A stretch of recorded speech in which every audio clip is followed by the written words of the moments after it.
Listen here, child.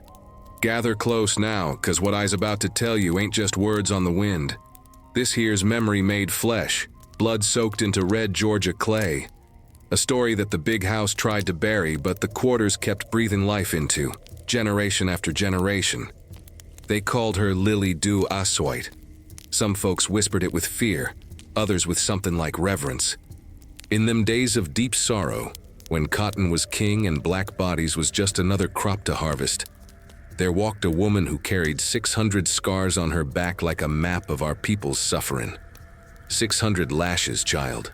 600 times the whip sang its devil song across her flesh, and 600 times she refused to break. Now you see, people, this ain't no fairy tale where Jesus swoops down and makes everything right. This is the truth of Ironwood Plantation in the year of our Lord 1845, where the Mississippi River rolled past like it didn't care, where magnolias bloomed white as lies, and where a man named Master Elias Hawthorne ruled with scripture in one hand and Bullwhip in the other.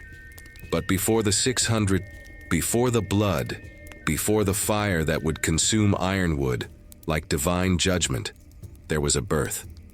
And that's where we begin. In them days of deep sorrow, under a harvest moon fat and yellow as old fear, a woman named Rose gave birth in the slave quarters of Ironwood Plantation. Wasn't no midwife present, wasn't no gentle hands to catch that baby.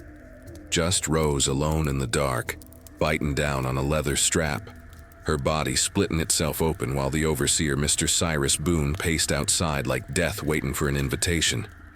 Lord have mercy. The pain that woman endured would have killed a lesser soul. But Rose, she was strong-backed, one of them fierce women what worked the cotton fields from can't see to can't see. Her hands tough as tree bark, her spirit something the whip couldn't quite reach. She'd been sold to Ironwood 3 years prior, belly already swollen with child, bought cheap 'cause Master Hawthorne figured a breeder was good investment. The quarters that night, sweet Jesus. You could feel the ancestors hovering close. Old wise ones among the enslaved folks said the air was thick with haint energy, that the bottle trees outside was rattling, though there weren't no wind. Folks swear on their lives they heard African drums beating soft somewhere deep in the cypress swamp, though nobody dared admit to playing them. That's how it was in the quarters. Some things you heard but never spoke of, some truths you carried quiet as hidden prayer. Rose labored alone 'cause that was the rule. Master Hawthorne, he didn't want no fussin' and carrying on, disturbing his sleep up in the big house. Man of iron, they called him. But the old ones knew better. They called him Cursed One, damned, a soul already sold to the devil for his cotton profits. When that baby finally came, great God in heaven, the silence that followed was heavier than chains. No cry, just Rose's ragged breathing and the sound of her own heart breaking. She pulled that child to her chest, still connected by the cord, and whispered prayers in a language she'd learned from her own mama, words that came from across the Middle Passage, from the motherland itself. Then the baby's eyes opened. Lord of glory.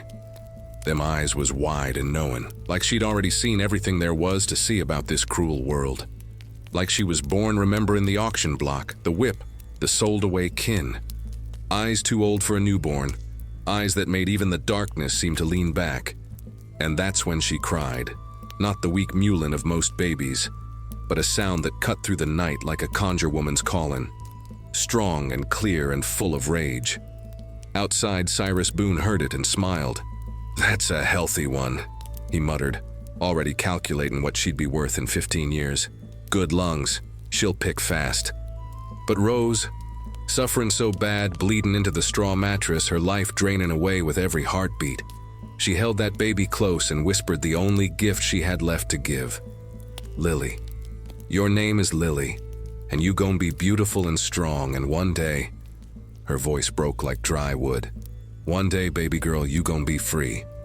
Folks say Rose died with her eyes open, staring at something nobody else could see. Some said she was looking at the North Star through the cracks in the cabin roof. Others claimed she was seeing the ancestors come to carry her home. The old ones wrapped her body in burlap and buried her at the edge of the plantation, under a live oak where the Spanish moss hung low like mournful veils. They planted sweetgrass on her grave, traditional Gullah way, though Master Hawthorne would have whipped anyone caught doing African foolishness. But in the quiet of the quarters at night, we kept our ways. We had to. It was all we had left.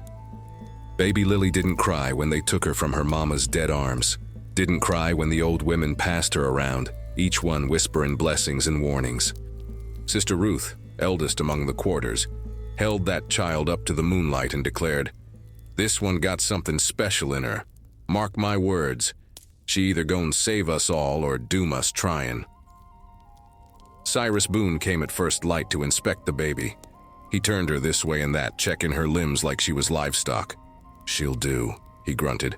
"Put her with Mama D till she's big enough to work."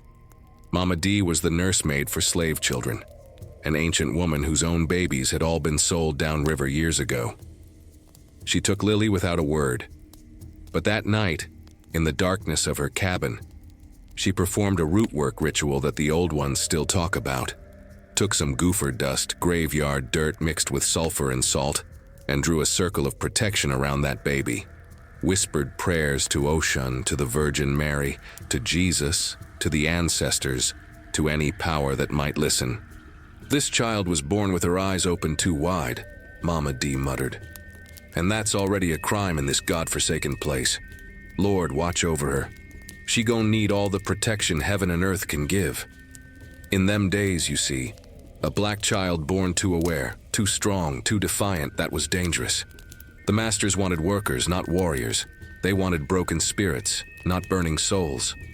But Lily, from that very first night, there was something in her that refused to be extinguished.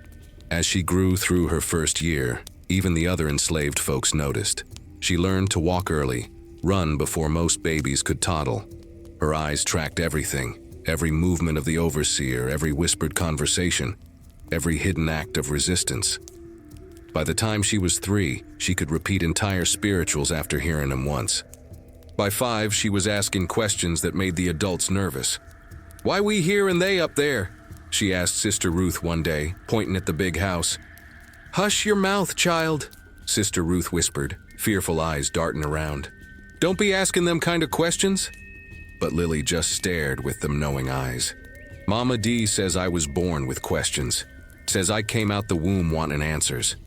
And she was right. The child was born reaching for something she couldn't name yet. Something called freedom, something called justice, something the whip and chains couldn't kill no matter how hard they tried. Master Hawthorne first took real notice of Lily when she was 7 years old. He was riding through the quarters on his black stallion, surveying his property, when he saw her standing still as a carved statue, staring right back at him. Most slave children learned early to drop their eyes, to make themselves small and invisible. But not Lily. "That Rose's girl?" he asked Cyrus Boone. "Yes, sir. Good worker already. Strong for her age." Hawthorne studied her with cold calculation. She got a rebellious look about her. "Watch that one close." That night in the quarters, the old ones gathered around Lily. Mama D, now bent with age but still fierce in spirit, held the girl's face in her weathered hands. "Listen here, child," she said, her voice like gravel and honey mixed. "You carry your mama's strength, and that's a blessing. But it's also a burden. This world we in, it don't want us strong. It wants us broke. You understand?" Lily nodded, though she was only 7. "The ancestors watching you," Mama D continued. "Rose's spirit watching you, and they all waiting to see what you gon' do with that fire burning inside you. But remember this, fire can warm or fire can destroy. You got to learn which and when." The child born with her eyes open too wide just smiled, a strange, unsettling smile for one so young. "I already know, Mama D," she whispered. "I've been knowing since before I was born. And folks swear on their lives that in that moment, the candles in the cabin flickered though there weren't no breeze. And somewhere deep in the swamp, an owl cried 3 times. Ancient omen of change coming. The night Rose died giving birth, the night Lily came into this world of chains and sorrow. Something shifted in the spiritual realm around Ironwood Plantation. The old ones felt it. The root doctors knew it. Even the overseer, drunk on corn whiskey, woke up sweating from dreams he couldn't remember but couldn't shake. A child was born, her mama's blood soaked into the quarter's dirt floor. Her first cry was a declaration of war she didn't know she was making yet. And the whipping post waited. By the time Lily turned 9 years old, she was already the strongest child in the quarters. While other young'uns was still playing in the dirt or helping with small chores, Lily was carrying water from the creek to the fields, toting buckets that grown men struggled with. Her shoulders broad, her back straight despite the weight, her eyes still burning with that knowing fire. Folks called her Water Girl, but it wasn't no simple task. Lord have mercy. The creek was a good half-mile from the cotton fields, and in the suffering heat of Georgia summer, July and August when the sun beat down like God's own fury, them field hands needed water constant. Master Hawthorne, cheap as dirt and twice as cruel, wouldn't spare no mule for water hauling, so it fell to the children. But Lily, she made it her mission. Every day, from first light till the evening bell, she walked that path so many times her feet wore a permanent trail in the red clay. 2 wooden buckets hung from a yoke across her shoulders, sloshing and heavy, cutting into her young flesh till calluses formed thick as leather. "Child, you gon' break yourself," Mama D warned her one morning when Lily's hands was bleeding from the rope handles. "Can't break what's already bent," Lily replied, her voice steady as prayer. "Them folks out there in that field, they dying of thirst. Master won't give 'em proper water breaks, so I will." And she did. Morning after morning, through rain and burning sun, through days when her own stomach was empty and her own thirst was screaming, Lily carried water. She became a fixture of Ironwood, that small, strong-backed girl with buckets bigger than her torso, marching through the cotton rows like a soldier on mission. The field hands loved her. They called her Little Moses sometimes, though always in whispers 'cause that name carried dangerous weight. When she approached with her buckets, they'd straighten up from their bent-over picking, just for a moment, and drink deep. Some thanked Jesus. Some thanked Lily. Some just drank in silence, tears mixing with the water, grateful for this one small mercy in a merciless world. But Master Hawthorne, evil-hearted soul that he was, he noticed, and what he noticed, he resented. "That girl's slowing down my workers," he complained to Cyrus Boone one afternoon. "Every time she brings water, they stop picking. Time is money." "She's just a child, sir," Boone replied, though even he, cruel as he was, had a grudging respect for Lily's work ethic. "I don't care if she's a child or a full-grown buck," Hawthorne snapped. "I want her work pace cut in half. She brings water twice a day only. Morning and noon, that's it." When Lily heard this new rule, something in her young heart hardened like iron in fire. She knew what it meant. Field hands would suffer more, would collapse from heat stroke, would be whipped for slowing down when really they was just dying of thirst. So she did what any warrior would do. She defied the order. She kept bringing water at her regular pace, sneaking extra trips when Cyrus Boone wasn't watching, hiding buckets at the edge of the field so folks could grab drinks without being seen. It was her first real act of resistance, her first time choosing her people over the master's command. Old folks say that summer of 1854 was the hottest on record. The sun hung in the sky like a curse, and the cotton fields shimmered with heat waves that made the world look like it was melting. 3 field hands collapsed in June alone. One of them, a young, strong-backed man named Samuel, never got up again. Heat stroke took him right there between the rows, his last words a whisper. "Water, please." Lily was there when it happened. She was coming with her buckets, but she was too late. She knelt beside Samuel's body, her small hand touching his still warm face, and something broke open inside her. Rage. Pure, righteous rage. "This ain't right," she said to Sister Ruth, who was weeping nearby. "Ain't right that we got to die for their cotton, for their money, for their comfort." "Hush now, child," Sister Ruth begged. "Don't speak such thoughts aloud." But Lily stood up, water bucket still on her shoulders, and actually shouted across that field. "Y'all hear me? We ain't mules, we ain't beasts. We is people, and we deserve water when we thirsty." The silence that followed was deathly quiet. Every field hand froze. Every picker stopped mid-motion, and from his horse at the edge of the field, Cyrus Boone heard every word. He rode over slow, deliberate, his face twisted in fury. "What did you just say, girl?" Lily, 9 years old, skinny as a rail but standing tall, repeated herself. "I said we deserve water, and we gon' have it." Lord of glory, the audacity of that child. In them days, for an enslaved person, especially a child, to speak like that, was courting death. But Lily stood her ground, them knowing eyes blazing like her mama Rose's spirit was burning inside her. Boone climbed down from his horse. "You need to learn your place, girl." Behind him, an old blind woman named Auntie Pearl. She'd been at Ironwood longer than anyone, brought over from the motherland herself back in the 1790s, was sitting under a tree shade. She couldn't work no more, but Master Hawthorne kept her around as a reminder to others of what old age looked like in bondage. When she heard the commotion, she stood up on shaky legs and started shuffling toward the confrontation. "Don't you touch that child," Auntie Pearl called out in her cracked ancient voice. "She carrying mercy in them buckets. You got no right." "Shut your mouth, old woman," Boone shouted. But Auntie Pearl kept coming, her blind eyes somehow seeming to see more than any sighted person. "That child got the ancestors with her. You harm her, you answer to spirits older than this plantation, older than this country, older than your white man's greed."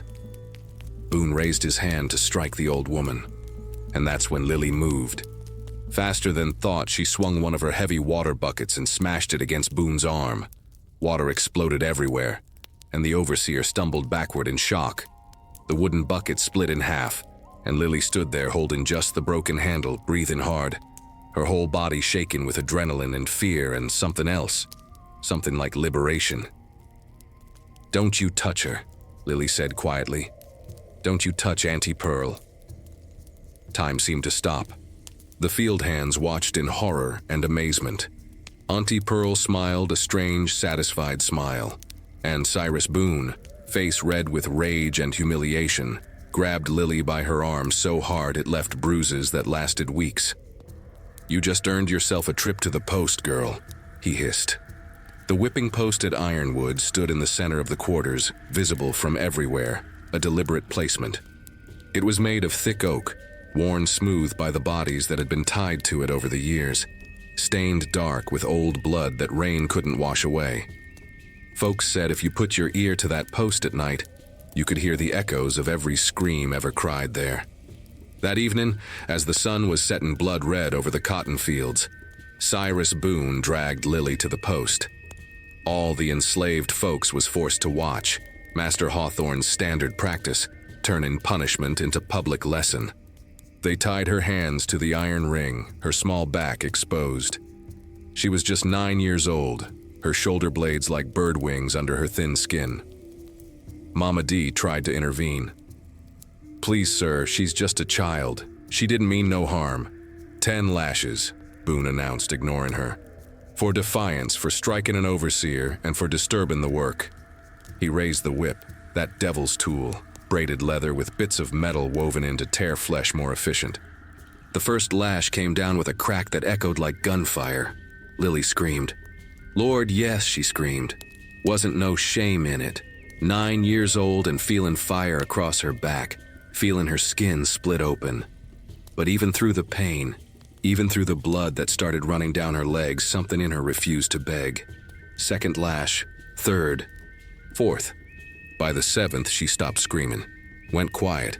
Not 'cause the pain was less, but 'cause she'd gone somewhere else in her mind, somewhere the old ones taught, a place where the ancestors dwelt, where pain couldn't reach. When it was over, they cut her down. She collapsed into Mama D's arms, her back a mess of torn flesh and blood. The old woman carried her to the quarters, weeping the whole way. Other enslaved folks touching Lily's hand as she passed, whispers of brave girl and strong soul following like prayers. That night, in Mama D's cabin, the old women gathered to tend Lily's wounds.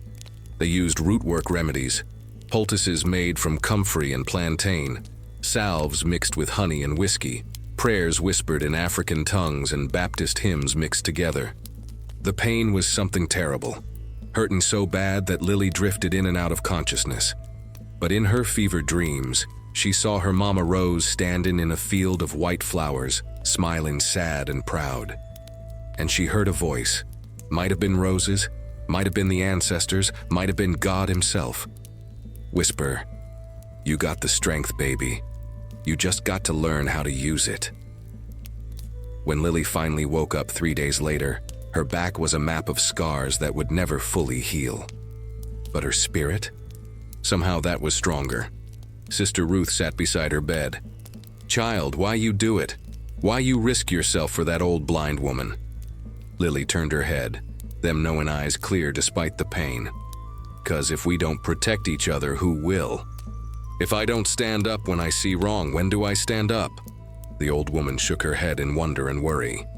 "You gon' be the death of yourself, girl, or the salvation of us all. I can't tell which yet." Lily tried to smile, but it came out more like a grimace. Maybe both. From that day forward, something shifted in how the quarters saw Lily.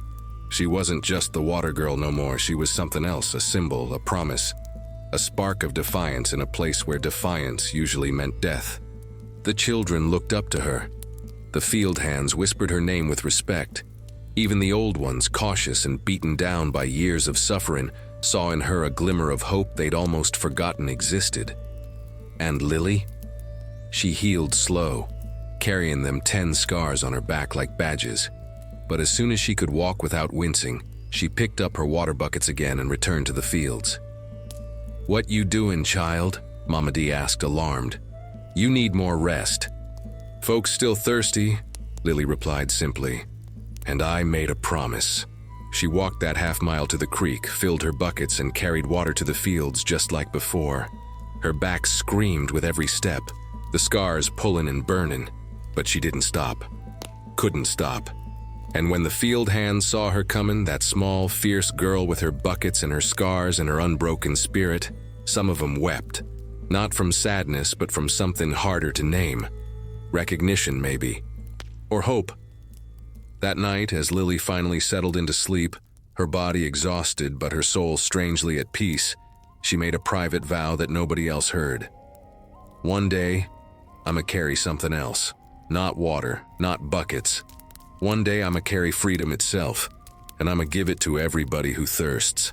Outside, the bottle trees rattled in the wind, and somewhere deep in the swamp, drums beat soft and steady, ancient rhythm that said, "We hear you, daughter. We hear you, and the struggle ain't over yet." It was only just beginning. Now listen here, child, 'cause this part of the tale carries sweetness and sorrow mixed together like honey and salt. The kind of love that blooms in bondage, beautiful and doomed from the very start. Lily was 16 summers old when Josiah came to Ironwood, brought in chains from a plantation down in Alabama, where the master had died, and the estate was being sold off piece by piece, including human souls. Josiah was 18, tall as a cypress tree, with shoulders broad from years of blacksmith work. His hands was scarred from the forge, his skin dark as midnight, and his eyes, Lord have mercy. His eyes held a gentleness that seemed impossible for someone born into such cruelty. Master Hawthorne bought him for a high price, needing a strong buck to work the metal shop and shoe the horses. The first time Lily saw Josiah was at the water pump behind the quarters. She was filling her buckets, still carrying water after all them years, her back now crisscrossed with more scars from other infractions, other defiances. He was washing the road dust from his face, his wrists still raw from the slave coffle chains that had brought him here. Their eyes met, and folks swear on their lives that in that moment something passed between them that was older than slavery, deeper than oppression, something the ancestors themselves recognized and blessed. "You the water girl they've been talking about?" Josiah asked, his voice deep and warm like summer thunder rolling in from distant hills. Lily nodded, suddenly shy in a way she'd never been before. "And you the new blacksmith, I reckon?" "That's what they tell me I am," he replied with a sad smile, "though I prefer to think I'm just a man trying to survive." In them days of deep sorrow, love between enslaved folks was a dangerous thing. Master Hawthorne didn't encourage it. said it made workers distracted and soft. But he didn't forbid it neither, long as it produced more slaves to sell. So courtship happened in stolen moments, in glances across the cotton fields, in whispered words during Sunday rest, in the hush harbors where folks gathered to pray away from white eyes. Over the following weeks, Lily and Josiah found ways to be near each other. She'd bring water to the metal shop, lingering longer than necessary. He'd volunteer to repair her water buckets when they broke, taking his sweet time with the work. They spoke in that careful way of people who know their time is borrowed, their words weighted with meanings that went deeper than the surface. "You got fire in you," Josiah told her one evening as they sat outside the quarters, twilight painting the sky purple and gold. "I seen it the first day. You ain't like most folks here. You ain't broken." "I been whipped plenty," Lily replied, her voice quiet. "Got the scars to prove it." "Scars ain't the same as broken," Josiah said, reaching out slow and careful to touch her hand. "Scars just mean you survived. Broken means you stopped fighting. And you? You still got fight in every breath you take." Sweet Jesus. The way that man saw her, really saw her, not just the slave or the water girl or the troublemaker, but her. It awakened something in Lily's heart she didn't even know was sleeping. She'd spent so long being strong, being the one others leaned on, that she'd forgotten what it felt like to be held up herself. Their love grew like wildflowers in secret places, beautiful, persistent, refusing to be trampled. They met at the creek at midnight when the overseer was drunk and the paddy rollers was lazy. They carved their initials into the trunk of an old oak tree at the edge of the plantation.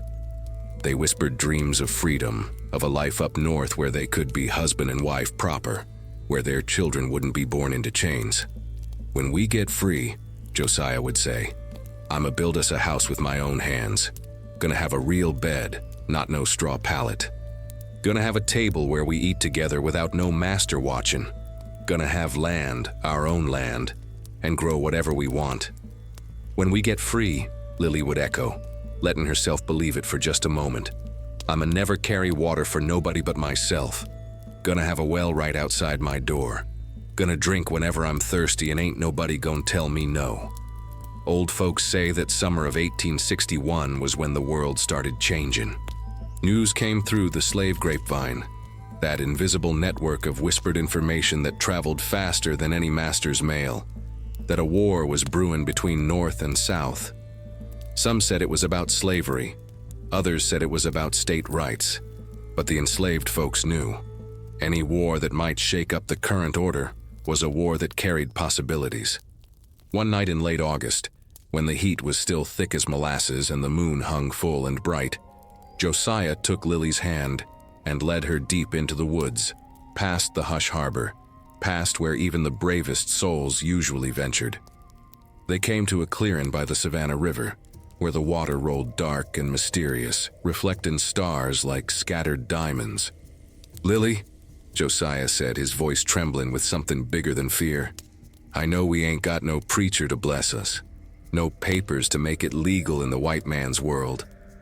But before God and the ancestors in this river that's seen more of our people's tears than any ocean, I want you to be my wife, in spirit, in truth, in every way that matters." Lily's heart was beating like African drums in her chest. She knew the danger, knew that attachments made you vulnerable, gave the master one more thing to take away, one more way to break you. But she also knew that to refuse love because of fear was to let slavery win even deeper. "Yes," she whispered. "Yes, Josiah. Before God and the ancestors, I'm yours and you're mine."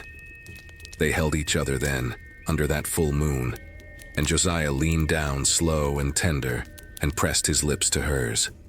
That kiss, sweet Lord, it was everything beautiful in a world designed to be ugly. It was rebellion and hope mixed together. It was a promise that even in bondage, even in suffering, the human spirit could still create something sacred. The kiss lasted just a moment, but in that moment was a whole lifetime of love and possibility. They didn't know they were being watched. Cyrus Boone, the overseer, that no-good man with a shameless dog's heart, had been following them, suspicious of their midnight wanderings. He stood in the shadows, his face twisted with the particular cruelty of a man who resents seeing joy in people he considers property. The next morning, Josiah was working at the forge when Master Hawthorne rode up with Boone beside him. Lily was in the fields carrying water as always when she heard the commotion from the metal shop. "I got a buyer down in Georgia," Hawthorne was saying, his voice loud and cold. "Needs a strong blacksmith, offering good money. You'll fetch a fine price, boy." Lily dropped her buckets and ran. Water splashed everywhere, but she didn't care. She arrived at the metal shop just in time to see Josiah being shackled, his face a mask of devastation. "No!" Lily screamed, pushing through the small crowd that had gathered. "Please, master, please don't sell him. I'll work double, "Silence!" Hawthorne roared. "This is what happens when slaves forget their place, when they start thinking they can have what they want instead of what I allow." Lily looked at Cyrus Boone, saw the satisfaction in his evil eyes, and understood. He'd told. He'd seen their love and reported it, knowing exactly what would happen. She turned to Josiah, their eyes locking across the distance. He mouthed words she'd carry forever. "I love you. Stay strong." They dragged him away that afternoon. Didn't even let them say goodbye proper. Just chained him to a wagon with 3 other slaves being sold downriver, and drove off while the dust rose up like a dirty veil between them. Lily stood there long after the wagon disappeared, her body shaken with a grief so profound, it felt like something physical was being torn from her chest. Sister Ruth tried to lead her back to the quarters, but Lily jerked away. "No," she said, her voice strange and flat. "No, I gotta... She walked back to the Savannah River, to the spot where they'd kissed. She knelt in the dirt and pressed her palm against the earth, as if she could somehow hold on to the memory, trap it there so it couldn't fade. That night in the quarters, Mama D found her sitting silent in the dark, dry-eyed but broken in a way that was worse than tears. "He's gone," Lily said simply. "I know, baby, I know. They took him, just like they took my mama, just like they took everything I ever loved." Mama D wrapped her arms around the girl, and finally, Lily cried. She cried like the child she'd never really gotten to be, cried like her heart was splitting apart, cried until her voice was hoarse and her eyes were swollen. But when the sun rose the next morning, when she stood up and faced another day in bondage, something in Lily had changed. The grief didn't disappear. It crystallized into something harder, colder, more dangerous. She walked to that oak tree where they'd carved their initials. She pressed her scarred hand against the rough bark and made a vow that the ancestors heard and recorded. "I kept the taste of that kiss like someone keeps a knife inside their chest. And one day this whole goddamn plantation gonna pay for every stolen moment, every ripped apart love, every destroyed dream. Great God in heaven." Now we come to the part of this tale that's hardest to tell, the part that makes even these old bones ache with remembered pain. Listen close, but prepare your heart, 'cause what I's about to speak is the kind of suffering that changes a soul permanent-like, that turns grief into something cold and sharp as a blade. 3 years passed after Josiah was sold away. 3 years of Lily burying her heart deep, of working from can't see to can't see, of carrying water and silence in equal measure. But the master, that evil-hearted devil Hawthorne, he had other plans for a woman like Lily. Strong, healthy, of breeding age. In his ledgers she was listed as prime stock, and he meant to profit from her body whether she willed it or not. They brought a man to her cabin one night. His name was Samuel, not her Josiah's name, though Lily thought of him. A field hand from a neighboring plantation that Hawthorne had purchased specifically for breeding purposes. Samuel was a good man, gentle-souled despite his circumstances, and he approached Lily with apologies already on his lips. "I don't want this no more than you do," he whispered in the darkness of her cabin, where Cyrus Boone stood outside with a whip to ensure compliance. "But if we don't, they'll make it worse." So it happened. Not love, not choice, but survival. The ancestors forgive me for speaking it plain, but this is the truth of how slavery worked. Our bodies weren't ours. Our choices weren't ours. Even the children we bore wasn't truly ours. 9 months later, in the winter of 1864, Lily gave birth to a boy. She labored alone except for Mama D, who was so old now her hands shook, but her spirit was still fierce as ever. When that baby came out crying, Lily held him to her chest and felt something she thought had died when Josiah left. Hope. "I'ma name him Josiah," she told Mama D. "After the man I loved. After the man who showed me that even in hell, there can be moments of heaven." Little Josiah had his daddy's eyes, not Samuel's, but the Josiah she'd lost. Or maybe she just wanted to see them there. She nursed him, sang spirituals to him, traced the lines of his tiny face like she was memorizing scripture. For 3 months, she was something close to happy, or at least less broken. Then Master Hawthorne came to the quarters with a well-dressed white man from Charleston, a slave trader with cold eyes and colder calculations. They inspected the baby like he was livestock, checking his limbs, his teeth when they came in, his overall health. "Good stock," the trader said. "Light skin too. That'll fetch premium price in the Charleston market. I'll give you $400. $400. That's what her son was worth. That's what Master Hawthorne valued over a mother's love, over the bond between parent and child, over every natural law that even animals respect. "No," Lily said, clutching little Josiah tighter. "Please, Master, please don't take my baby. I'll work harder, The whip came down across her shoulders before she could finish. Cyrus Boone ripped the baby from her arms while she was still reeling from the blow. Little Josiah screamed, reaching his tiny hands back toward his mama, and Lily. Lord have mercy. Lily lost her mind for a moment. She lunged at Boone, clawing at his face, screaming words that wasn't even proper words, just pure animal grief. It took 3 men to drag her to the whipping post, where they tied her tight while the slave trader carried her son away in a wicker basket, like he was produce being hauled to market. They gave her 50 lashes that day, 50 stripes of fire across her back while her breasts leaked milk for a baby who was already miles away, already lost to her forever. But she didn't scream. Somewhere around the 20th lash, she went to that place in her mind where the ancestors dwelt, and she started counting, started keeping a tally. 50 for her first son. She'd remember, she'd add them up, and one day, she'd make them all count for something. The second baby came in 1866. A girl this time, born in the spring when the magnolias was bloomin' white and sweet, their scent mingling with the ever-present smell of sweat and cotton. Lily named her Rose after her own mama, and tried, Lord knows she tried, not to love her too much, not to attach too deep, knowing what was coming. But how do you not love your own child? How do you look at them tiny fingers wrapping around yours and not feel your heart break open with tenderness?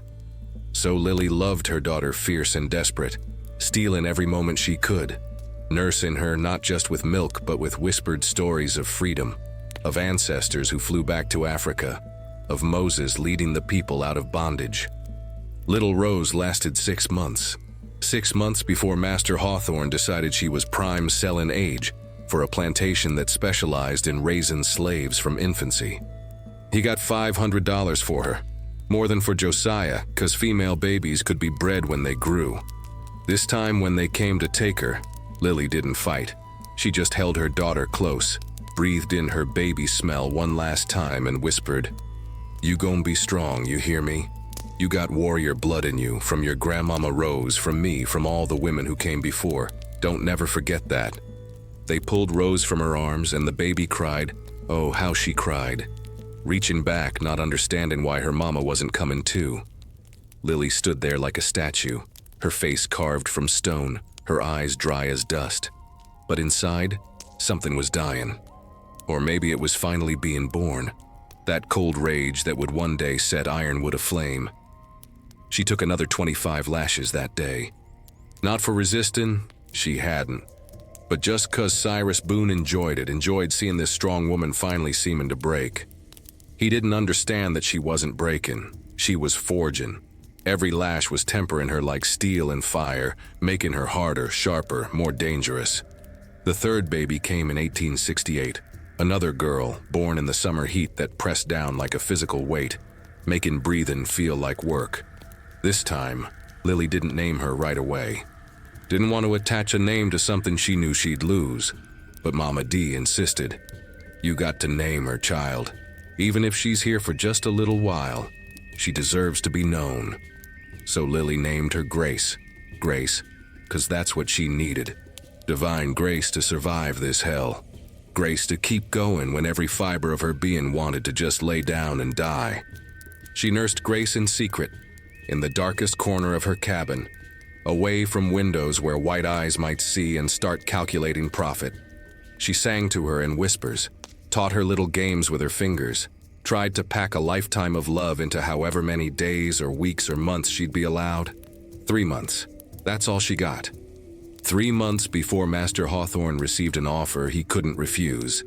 $600 from a plantation in Alabama that had lost several slave infants to illness and needed to replenish their stock. But this time, Lily had made plans.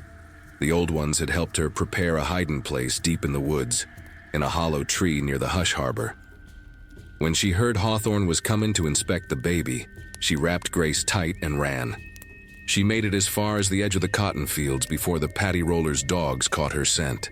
Them hounds, trained to track runaway slaves, came tearing through the rows, their baying like demon calls. Behind them came Cyrus Boone and 2 other overseers on horseback. They cornered her at the whipping post. How's that for cruel irony? The very place of her suffering became the place of her greatest loss. Give me that baby, Boone demanded, his hand already reaching out. Lily held Grace tighter, the baby whimpering against her chest, somehow sensing the danger. Please, she begged, and folks say it was the only time anyone ever heard Lily beg. Please, just let me keep this one. Just this one. I'll do anything. Work till I die, take any punishment, anything. Just let me keep my baby. Master Hawthorne rode up then, his face cold as winter frost. You think your wants matter more than my profit? You think motherhood gives you rights? You're property, girl. That baby's property. And I'll dispose of my property as I see fit. He nodded to Boone, who wrenched Grace from Lily's arms with such force that she heard her own shoulder pop. The baby screamed, a sound that would haunt Lily for the rest of her life, and then she was gone, carried away in Boone's saddlebag like she was merchandise. They didn't even wait to sell her proper. Just handed her to the Alabama trader right there in the middle of the quarters, exchanged money for flesh, while Lily watched, her body gone numb with shock and grief. Tie her up, Hawthorne ordered. 100 lashes, 50 for running and 50 more so she'll remember what happens when she tries to hide what belongs to me. It took 4 men to drag Lily to the post, 'cause suddenly she was fighting again, scratching, biting, kicking, screaming words that wasn't in no language anyone recognized. Maybe African, maybe something deeper, the language of pure maternal anguish. They tied her so tight her wrists bled. They ripped her dress down to expose her back, that back already heavy with scars from previous punishments, a map of her suffering, a testament to her resistance. The whip came down. 1, 2, 3, on and on. The count went up like a prayer to a cruel god. Blood flowed thick and hot down her legs, soaking into the Georgia clay that had drunk so much of her people's blood over the years. Somewhere around the 75th lash, Lily did something that shocked even the hardened overseers. She bit down on her own tongue, bit clean through part of it, so she wouldn't scream, wouldn't give them the satisfaction of hearing her pain. Blood poured from her mouth mixing with the blood from her back, and still she made no sound. At the 83rd lash, she passed out. They threw water on her to wake her up, then continued. 90, 95, 100. When they finally cut her down, she collapsed like a broken doll. The other enslaved folks, forced to watch as always, rushed forward to catch her. Mama D, ancient and bent but still moving, cradled Lily's head in her lap. "Child," she whispered, tears streaming down her wrinkled face. "Child, you got to let go. You got to stop loving, stop hoping, 'cause they just gon' keep taking from you." But Lily's eyes, though swollen and pain-glazed, still held that fire. She whispered through her bitten tongue, blood bubbling on her lips. "No, I'll never stop loving. I'll never stop hoping, but I will stop forgiving. And I will start counting. Every lash, every stolen child, every broken promise, I'm counting it all." They carried her back to the quarters, laid her on her stomach 'cause her back was too torn up to touch. For 3 days, she hovered between life and death, fever raging through her body, infections spreading from her wounds. Sister Ruth tended her with poultices and prayers. Mama D performed rootwork ceremonies, burning sage and whispering incantations. The whole quarters prayed, Christian prayers and African prayers mixed together, begging whatever gods were listening to spare this woman who'd already suffered so much. On the 4th day, Lily's fever broke. She opened them knowing eyes and spoke her first words. "How many?" "How many what, child?" Mama D asked. "How many lashes total? For all 3 times? For all 3 babies?" Mama D counted on her fingers, old memories sharp as ever. "Let's see, 50 for the first, 25 for the second, 100 for the third. That's, 175, Lily finished. Her voice was flat, mechanical, like she was reciting mathematics. 175 lashes for 3 stolen children. I'll remember. I'll add every single one to the count." And in that moment, child, something inside Lily died completely, and something far more dangerous was born. The woman who loved had become the woman who counted, and the whip that had tried to break her was forging her into a weapon. She just didn't know how to use it yet. But the ancestors, oh, the ancestors were watching, and they were waiting. The reckoning was coming. It was just a matter of time. Now you see, people, we come to the year of our Lord 1869, when Lily was 24 summers old and her back was already a testament to suffering. 175 scars woven into her flesh like some devil's tapestry. But Master Elias Hawthorne, that cursed one with ice in his veins and greed in his soul, he wasn't satisfied. No, sir. A woman like Lily, strong-willed, defiant-eyed, unbowed despite everything. She was an affront to his authority, a challenge to the very foundation of his power. The trouble started on a Sunday evening in late September, when the air hung heavy with the scent of overripe cotton and coming rain. Sundays was supposed to be rest day, the only time enslaved folks had to tend their own small gardens, mend clothes, or gather in the praise house for worship under the watchful eye of a white preacher who made sure Jesus stayed on the master's side. But Lily had been doing something far more dangerous than resting. She'd been teaching. Listen here. In them days, it was against the law in Georgia for enslaved folks to read or write. The masters knew what we knew, that literacy was power, that words on a page could be weapons sharper than any blade, that knowledge was the first step on the road to freedom. So they kept us ignorant, deliberate-like, kept us bound not just with iron chains, but with chains of enforced stupidity. But Lily, great God Almighty, she'd learned her letters years ago, taught by an old Quaker woman who used to visit the plantation under pretense of bringing Bibles, but really she was planting seeds of rebellion. That woman had been run off eventually, threatened with tar and feathers, but not before she'd passed her knowledge to a handful of slaves, including young Lily. For years, Lily kept this knowledge hidden, knowing the price of discovery. But after losing her 3 babies, after counting them 175 lashes, something in her shifted. What was the point of playing it safe? What was the point of surviving if you wasn't really living? So she started teaching others, in the dead of night, in the hush harbor deep in the woods, scratching letters in the dirt by moonlight, passing on the gift that white folks considered a crime.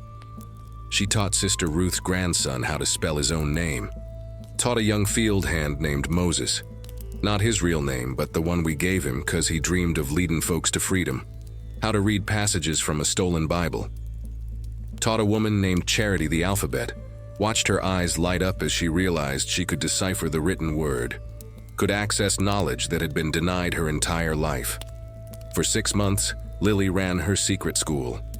They was careful. Lord knows they was careful. Meeting in different spots, keeping watch for paddy rollers, speaking in whispers that barely stirred the night air. But in a place like Ironwood, where the overseer had spies everywhere, where some enslaved folks would betray their own for an extra ration or lighter work, secrets don't keep long. The betrayer was a man named Silas, pitiful soul, heavy-hearted from years of beatings that had broke his spirit, if not his body.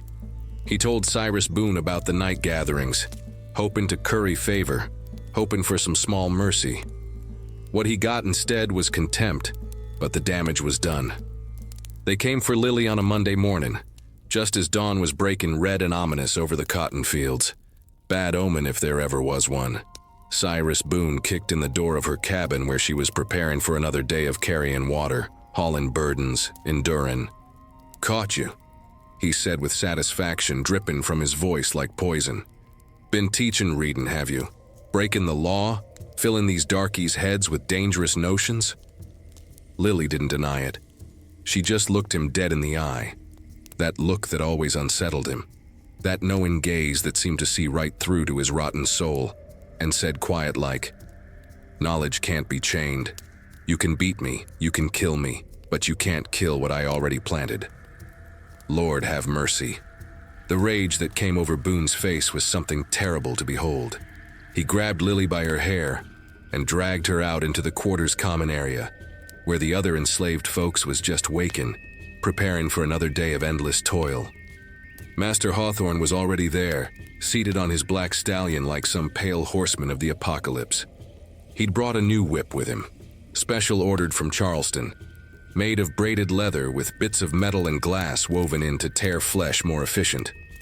100 lashes, he announced, his voice cold and final as a death sentence. 50 for teaching illegal literacy, and 50 more for corrupting my property with ideas above their station. They stripped Lily's dress down to her waist and tied her to the whipping post.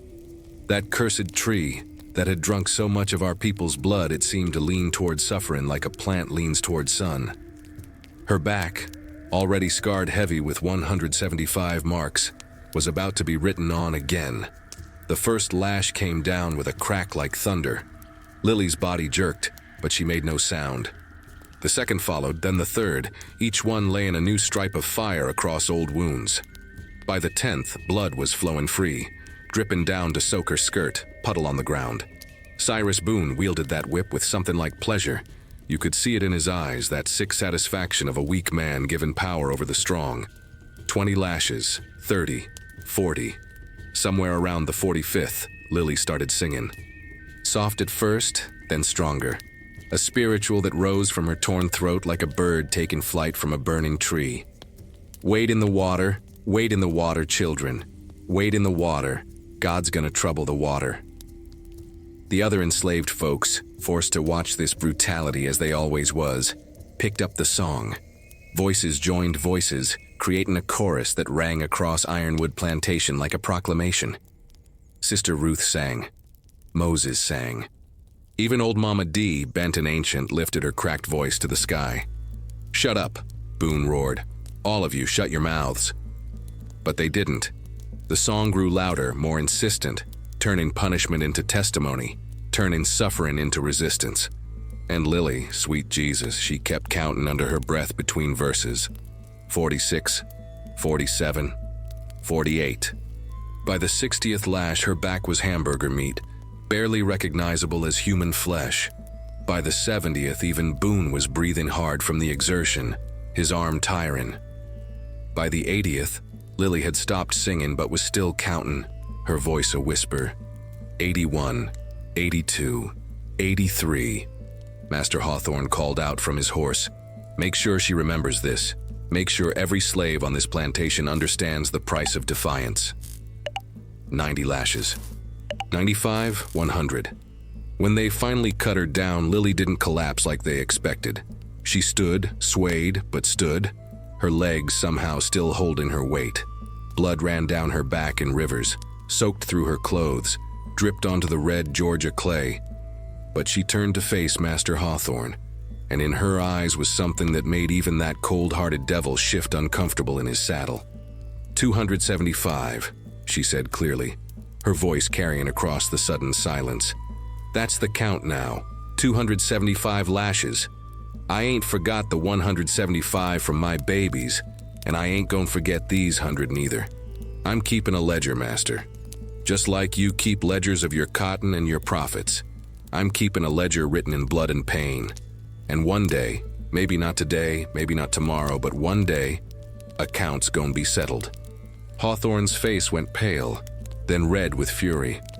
"Get her out of my sight before I have her whipped again." They carried Lily back to the quarters, her body leaving a trail of blood behind her. Mama D and Sister Ruth tended her wounds with their rootwork remedies, poultices of comfrey and plantain, salves mixed with whiskey and prayers. For 5 days, Lily burned with fever, her body fighting infection, her spirit wandering in that space between life and death where the ancestors dwell. In her fever dreams, she saw her Mama Rose standing in a field of blood-red flowers. She saw Josiah reaching out to her from across a great distance. She saw her 3 babies, little Josiah, Rose, and Grace, playing together in some place beyond pain, beyond bondage, beyond this cruel world. And she saw something else, a vision of herself standing in flames, holding a whip in her own hand, while Ironwood Plantation burned behind her. When the fever finally broke on the 6th day, Lily opened her eyes and spoke. "I ain't dying yet, got too much counting left to do." That night, as she lay on her stomach, 'cause her back was too torn to touch, she whispered to the darkness, "One day I gon' carry something different. Not water buckets, not burdens. One day I gon' carry justice itself. And this whole godforsaken place gon' know my name, Lily Dewey Swite. The woman who counted every lash and made 'em all count for something." Listen close now, child, 'cause this part of the tale is where everything started changing, where Lily's eyes, already opened wide since birth, began to see even deeper truths about the world she was trapped in. In them days of deep sorrow, words had power that the masters understood all too well. That's why they kept the Bible locked away from us, only letting white preachers read selected verses about slaves obeying their masters, about being content with our lot, about rewards waiting in heaven for the meek and suffering. But the book said other things too, dangerous things, liberating things. It was the spring of 1870, and Lily was healing slow from them 100 lashes. Her back was a landscape of raised scars, some still pink and angry, others faded to silvery white. A map of 275 moments of agony that she'd cataloged and stored away in her memory like treasures or weapons. She was still carrying water, always carrying water, that had become her identity, her purpose, her way of moving through the plantation without raising too much suspicion. But now, when she walked them paths between creek and field, between quarters and big house, her eyes was always searching, always looking for something she couldn't quite name. The discovery came on a Tuesday afternoon, when a storm rolled in, sudden and fierce. One of them spring tempests that turns the sky green and makes the air smell like pennies and fear. Lily was caught between the creek and the quarters when the rain started falling in sheets, so she ducked into the old tobacco barn that hadn't been used in years, not since Master Hawthorne switched his whole operation to cotton. Inside, the barn was dark and musty, full of forgotten equipment and rotten wood. Lily shook the rain from her clothes and waited, listening to thunder roll across the sky like God clearing his throat. That's when she saw it, a glint of something in the corner, partially buried under moldy burlap sacks. She approached careful-like, moving aside the debris, and there it was, a Bible. Not a new one like Master Hawthorne kept in his study, but old and water-damaged, its leather cover cracking, pages swollen and stuck together. Someone had hidden it here years ago. Maybe another enslaved person, maybe even that old Quaker woman who'd taught Lily her letters before being run off. Great God in heaven! Lily's hands trembled as she picked up that book. Just holding it was a crime punishable by whipping, maybe worse. But she couldn't put it down. She opened it careful, and despite the water damage, many pages was still readable. She started with Genesis, sounding out words she barely remembered. Her finger tracing lines about creation, about humanity made in God's image, all humanity, not just white folks. Then she turned to Exodus, and there it was, the story of Moses leading his people out of bondage, out of slavery in Egypt, toward the promised land. "Let my people go," she whispered, reading the words God spoke to Pharaoh through Moses. "Let my people go." Her heart was beating like African drums in her chest. This was the same book that white preachers used to tell us to accept our chains, to obey our masters, to wait for freedom in the next life. But here, Lord have mercy, here was a God who freed slaves, who struck down oppressors, who parted seas and led the captive to liberation. Lily stayed in that barn long after the rain stopped, reading by the dim light that filtered through cracks in the walls. She read about David slaying Goliath, a small shepherd boy defeating a giant warrior. She read about Esther, a woman who saved her people from destruction. She read Psalms about God delivering the righteous from the hands of the wicked. And then she read something that made her stop cold, made her read the passage 3 times to make sure she understood. "The righteous cry out, and the Lord hears them. He delivers them from all their troubles." All their troubles. Not some, not eventually, maybe, in heaven, but delivers them, present tense, active, here and now. Sister Ruth found her there at dusk, still clutching that damaged Bible like it was the most precious thing in the world. "Child, what you doing in here?" "Folks been worried." She stopped when she saw the book. "Sweet Jesus, where'd you get that?" "Found it," Lily said simply. "And Sister Ruth, it don't say what they tell us it says. It don't say we supposed to accept bondage. It says the opposite. It says God frees the captive, delivers the oppressed, strikes down tyrants." The older woman's eyes filled with tears. Tears of recognition, of remembering truth she'd once known, but had let be beaten out of her over the years. "I know, baby, I know. But knowing that truth just makes the chains heavier, don't it?" "No," Lily said with conviction that surprised even herself. "Knowing that truth makes the chains weaker. 'Cause now I know they ain't from God. They from men, and what men make, men can break." From that day forward, Lily became obsessed with that hidden Bible. She couldn't keep it in her cabin, too dangerous, too easily discovered during the random searches that Cyrus Boone liked to conduct. So she kept it in the barn, wrapped careful in oilcloth she'd stolen from the supply shed, and visited it whenever she could slip away unnoticed. She memorized passages, burning them into her brain like brands. She learned that Jesus himself had said, "I have come to proclaim freedom for the prisoners and recovery of sight for the blind, to set the oppressed free." She learned that the prophets had railed against injustice, against the rich oppressing the poor, against the powerful crushing the weak. The more she read, the angrier she became. But it wasn't the hot, explosive anger of her youth. This was something colder, more focused. This was righteous fury tempered by divine validation. She'd always felt that slavery was wrong, but now she had proof from the same book the masters used to justify it. Old folks say that knowledge is power, but sometimes knowledge is also burden.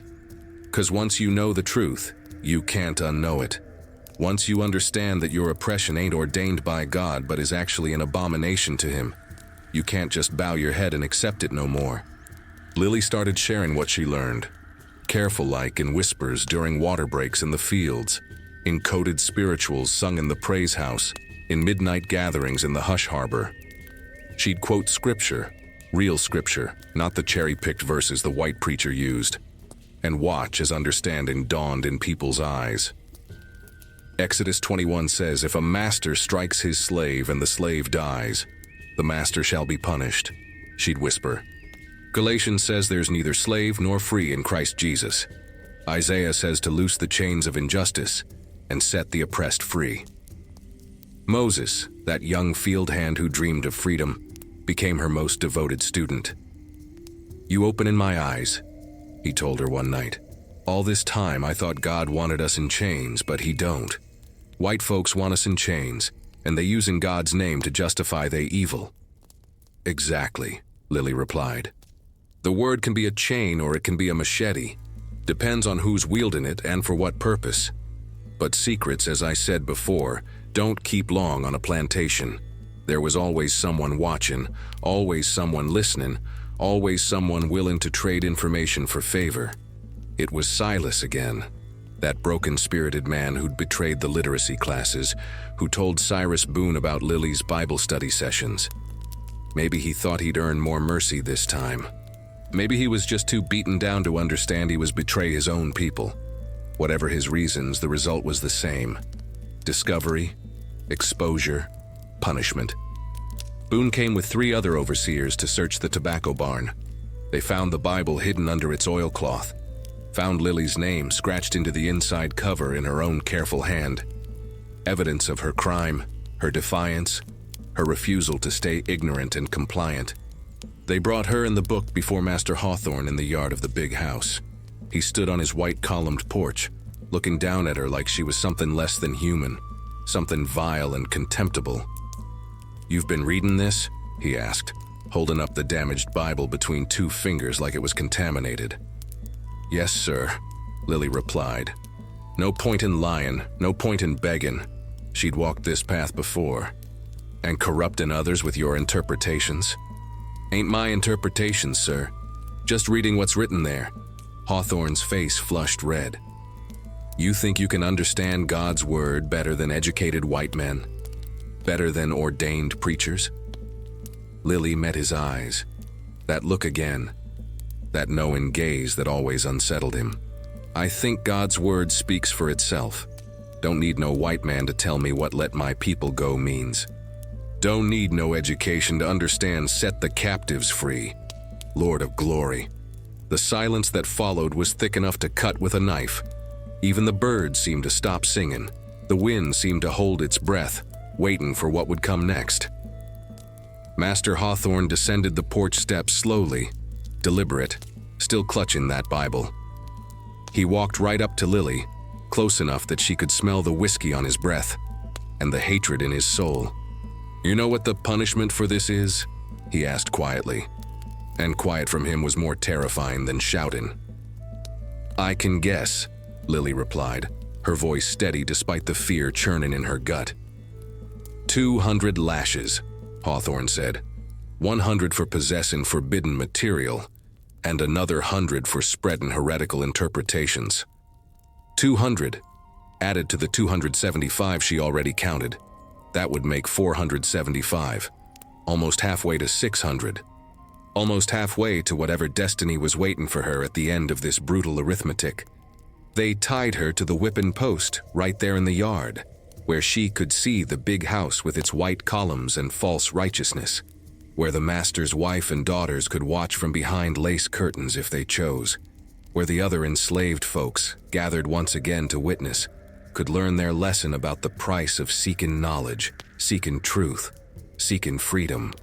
Before the first lash fell, Master Hawthorne did something he'd never done before. He opened that damaged Bible to a random page and read aloud, "Slaves, obey your earthly masters with respect and fear, and with sincerity of heart, just as you would obey Christ." Then he closed the book, handed it to Cyrus Boone, and said, "Burn it." They built a small fire right there, fed that Bible to the flames while Lily watched. While 200 lashes were laid across her back, each one counted aloud by Boone like he was reading scripture himself. 198, 199, 200. But what they didn't understand, what they could never understand, was that you can burn paper, but you can't burn words once they've been planted in a mind. You can destroy the book, but you can't destroy what's been memorized, internalized, weaponized. As the whip tore her flesh and the Bible turned to ash, Lily whispered through bloody lips, "The Word became flesh. The Word became flesh. And the Word lives on." When it was over, when they cut her down and she fell to her knees in the dirt, she lifted her face to the sky and declared, 475. I'm keeping count. And the book says, the book I read before you burned it, the book says that what's done in darkness will be brought to light. The book says the oppressor will fall and the captive will be free. You can burn pages, but you can't burn truth. And truth, Master Hawthorne, is coming for you like fire. Now you see, people, we come to the year 1871. when whispers of freedom was blowing through the South like wind through cotton fields. The war between North and South had ended 6 years prior, and though we'd been declared free on paper, in places like Ironwood Plantation, deep in the Georgia backwoods where law moved slow as molasses and white men's will moved fast as lightning, slavery continued under different names. Sharecropping, they called it, debt peonage, forced labor.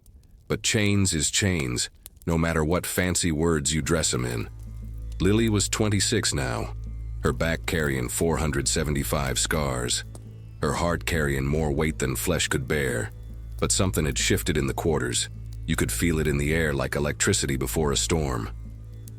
News traveled through the slave grapevine about black folks up north voting, owning land, living free. About Reconstruction governments trying to enforce the new laws. About federal troops stationed in some southern cities to protect the newly freed. Old folks say that hope is the most dangerous thing you can give enslaved people. It makes them restless, makes them dream, makes them willing to risk everything for a chance at something better. Moses, that young field hand who'd learned to read from Lily, who'd memorized them Bible verses about liberation, he was the one who first spoke it aloud. It was a Sunday evening in the Hush Harbor, that secret place deep in the swamp where we gathered to worship without white supervision, where our prayers could be honest and our songs could be seditious. "We should run," Moses said, his voice low but intense. "All of us together. They can't stop all of us if we go at once." Sister Ruth gasped. "Boy, hush your mouth. You talking about mass escape? That's revolt talk, that's death talk. We already dying," Moses countered. "Dying slow one day at a time. Least this way we'd be dying for something." Lily sat quiet in the shadows, listening. She'd been thinking the same thoughts, turning them over in her mind like stones in a river, polishing them smooth with contemplation. Around her, other voices joined the conversation. Some fearful, some excited, all desperate. "How we gonna get past the patty rollers?" asked a young woman named Dinah. "They got dogs, guns, horses. We on foot with nothing but the clothes on our backs." "We go at night," said another voice. "Follow the North Star like them old ones did on the Underground Railroad." "Master Hawthorne'll hunt us down," Sister Ruth warned. "He'll hire every slave catcher from here to Alabama. He'll make an example."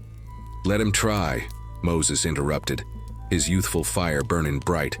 "We outnumber them. They's maybe 10 white men on this whole plantation, master, overseers, drivers. We's over 70. If we rise up together—" "That's rebellion," Mama D spoke up, her ancient voice cracking but clear.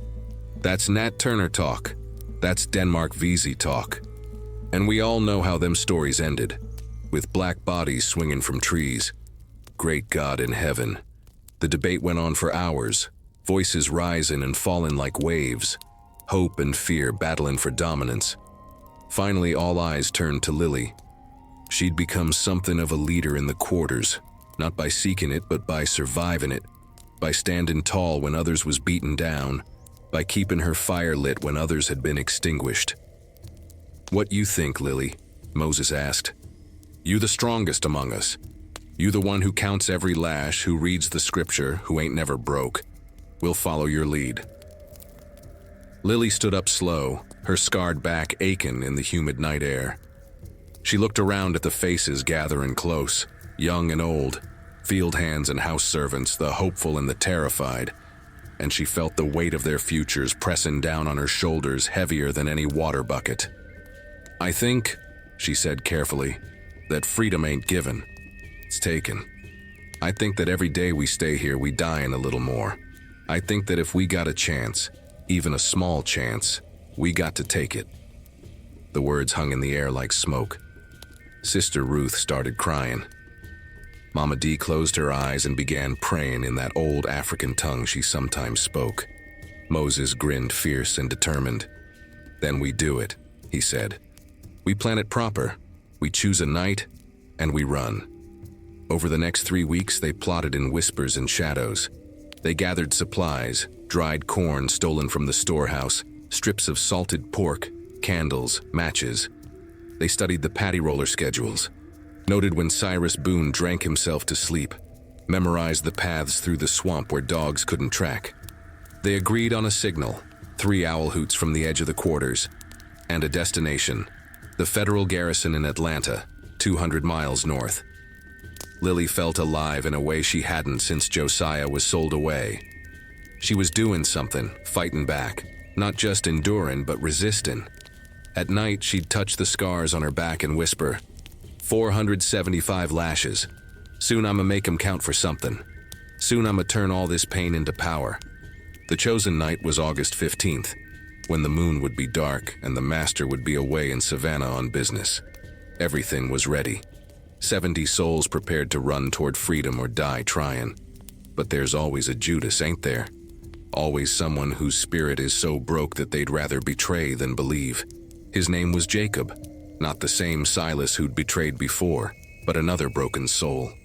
He'd been whipped so many times his back looked like plowed earth, and somewhere in all that suffering, his mind had twisted itself into knots. He convinced himself that escaping was impossible, that resistance was futile, that the only way to survive was to curry favor with the master. 2 days before the planned escape, Jacob went to Cyrus Boone and told him everything. Names, plans, routes, the whole conspiracy laid bare like a sacrifice on an altar of fear. Lord have mercy. The retribution was swift and brutal. On the night of August 13th, while the would-be escapees slept in their cabins dreaming of freedom, armed overseers surrounded the quarters. They dragged out 23 people, every leader, every planner, everyone whose name Jacob had given up. Lily was among them.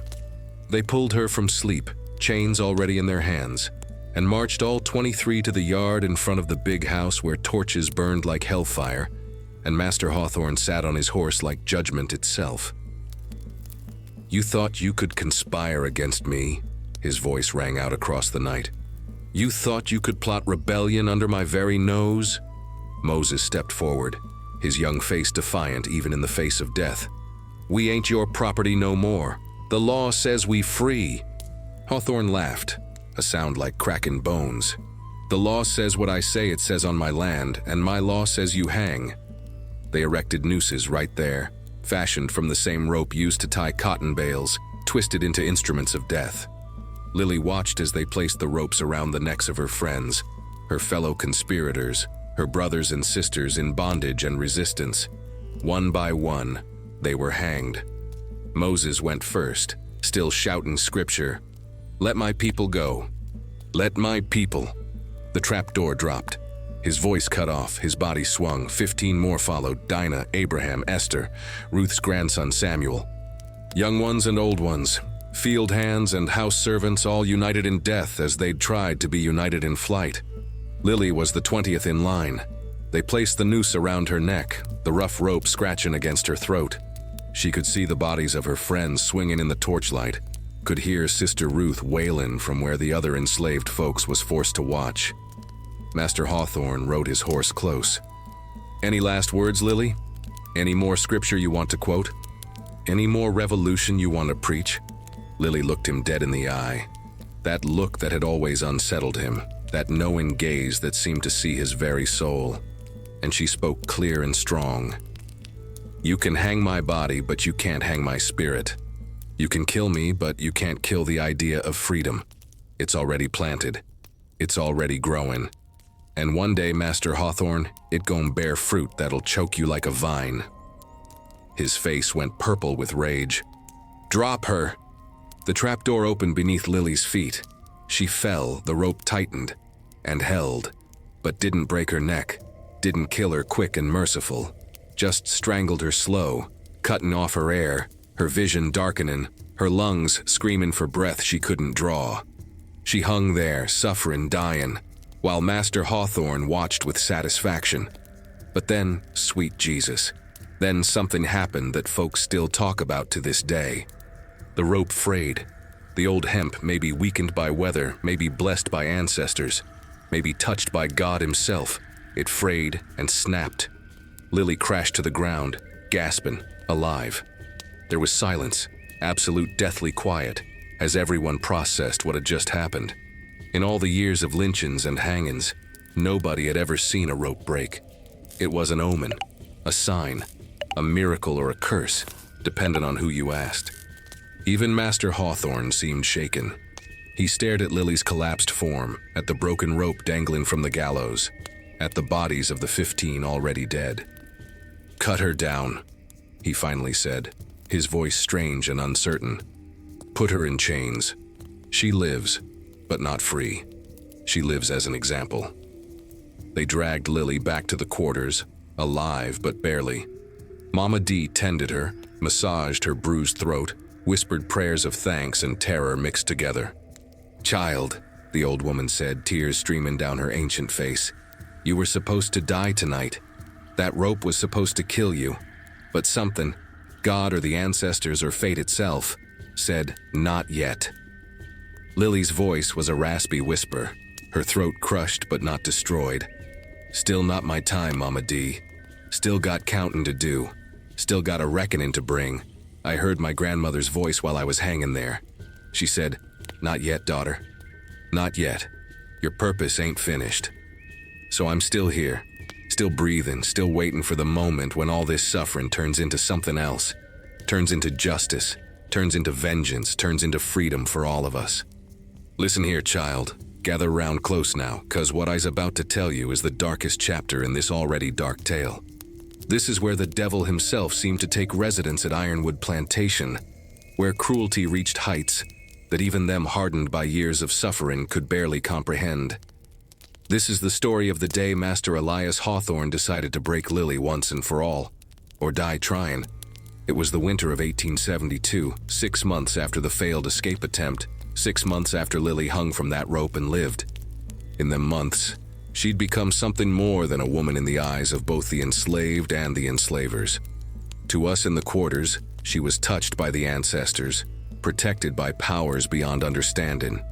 To the white folks, she was unnatural, cursed, a constant reminder that some spirits can't be broken no matter how hard you try. Master Hawthorne couldn't tolerate it. Every time he saw Lily carrying her water buckets with that straight back and them knowing eyes, every time she looked at him without dropping her gaze in proper submission, it ate at him like acid. He'd already given her 475 lashes. He'd already tried to hang her. What was left? The answer came to him like a revelation from his own private hell. He'd break her publicly, spectacularly, in a display of power so overwhelming that it would crush not just Lily's spirit, but the hope of every enslaved person who dared to see her as a symbol of resistance. On a gray February morning, when frost still clung to the cotton stalks like death's fingers, Cyrus Boone came to the quarters with 5 other overseers, all armed, all grim-faced. They didn't grab Lily gentle. They dragged her from her cabin while she was still in her nightclothes, pulled her through the mud and cold to the whipping post in the center of the plantation. But this time, they didn't just tie her to the post. They built a platform around it, raised it up so everyone on the plantation could see from any angle. They erected poles with hooks and stretched Lily's arms out wide, crucifixion style, her toes barely touching the wooden planks beneath her. Master Hawthorne rode up on his black stallion as the sun was rising blood red over the horizon. Bad omen if there ever was one. Behind him came every enslaved person on Ironwood, 70 souls forced to witness what was coming, forced to watch and learn the price of defiance. 300 lashes, Hawthorne announced, his voice cold as the February air. Not for any particular crime, she's committed too many to count, but as a lesson, as a reminder, as a statement that I am master here, and my will is law. Sweet Jesus, 300 lashes. Added to the 475 already on her back, that would make 775 total. More than most people received in a lifetime of bondage. More than most bodies could survive. Sister Ruth fell to her knees weeping. Mama D, now so ancient she could barely stand, began praying aloud in that African tongue, her voice rising like an incantation. Young children clung to their mothers, not fully understanding but feeling the wrongness in the air. They stripped Lily's back bare. Her shirt fell away to reveal that landscape of scars, raised welts, crisscrossed lines, patches of skin that had been torn and healed so many times it barely looked human anymore. Her back was a testament, a diary written in pain, a map of suffering that stretched from shoulders to waist. Cyrus Boone stepped up with a new whip, specially made for this occasion, thicker than usual, with 9 braided leather tails, each embedded with small pieces of metal. A cat-o'-nine-tails, they called it, designed to tear maximum flesh with minimum effort. The first lash came down with a sound like thunder cracking the sky. Lily's body jerked, but she made no sound. The second followed, then the third, each one laying new stripes across old scars, tearing skin that had barely healed, opening wounds on top of wounds. By the 10th lash, blood was flowing free, running down her legs, dripping onto the platform beneath her feet. By the 20th, her back looked like raw meat, barely recognizable as human flesh. By the 30th, even some of the overseers was looking away, uncomfortable with the level of brutality they was witnessing. But Lily, great God Almighty, she counted. Through the pain, through the blood, through the darkness threatening to swallow her consciousness, she counted. 31, 32, 33. Her voice was barely a whisper, but in the silence that had fallen over the plantation, everyone could hear her. That quiet counting became a rhythm, a heartbeat, a defiant proclamation that even in the midst of unspeakable agony, her mind was still her own. 50 lashes. 75. 100. Cyrus Boone's arm was tiring, so another overseer stepped up to take his place. Fresh arm, fresh enthusiasm for cruelty. The whip continued its devil's work.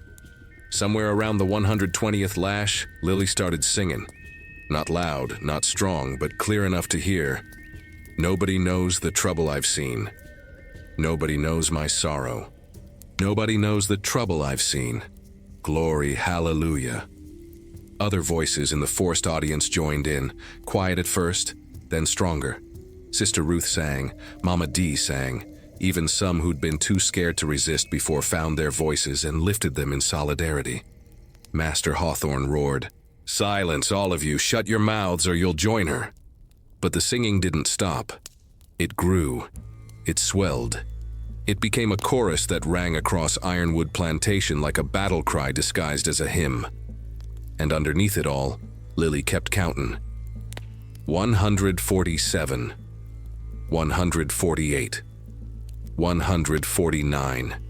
By the 200th lash, Lily's back was barely there anymore. Just exposed muscle and bone, blood and torn flesh. Her body hung limp from the restraints, held up only by the ropes. Her consciousness drifted in and out, her mind seeking refuge in that place where the ancestors dwelt. In her delirium, she saw visions. She saw her Mama Rose standing in a field of fire, smiling sad and proud. She saw Josiah reaching out to her from across a great chasm. She saw her 3 babies, little Josiah, Rose, and Grace, grown to adulthood in some impossible future, free and beautiful and whole. And she saw something else. Herself standing in the ruins of Ironwood, holding a whip in her own hand, while Master Hawthorne knelt before her begging for mercy he'd never shown. The vision gave her strength. She opened her eyes, swollen nearly shut but still seeing, still knowing, and continued counting aloud. 251, 252, 253. Master Hawthorne watched with satisfaction that slowly turned to unease, then to something close to fear. This woman wouldn't break. After 250 lashes added to 475 previous, after hanging from a noose that failed to kill her, after losing everything a person could lose, she still wouldn't break. At 287 lashes, Lily's voice finally failed. Not her consciousness, that was still there, still present, but her voice gave out, destroyed by the screaming she'd tried to suppress, by the singing she'd used as rebellion, by the counting that had become her lifeline. She passed out at 291. They threw cold water on her to revive her, but her body wouldn't respond. She hung there, limp and broken, barely breathing. "Keep going," Hawthorne ordered, his voice tight with frustration. "I said 300. Finish it." The overseer looked uncertain. "Sir, she ain't conscious. She might already be." "I don't care. Finish it." So they did. The final 9 lashes fell on flesh that couldn't feel anymore, on a body that had shut down everything except the most basic functions of survival. 292, 293, all the way to 300. When they finally cut her down, Lily collapsed like a puppet with its strings cut. Blood pooled beneath her, so much blood that folks wondered how she had any left inside her. Her back was a horror, exposed bone in places, flesh hanging in strips. A brutality so extreme it seemed inhuman to have survived it.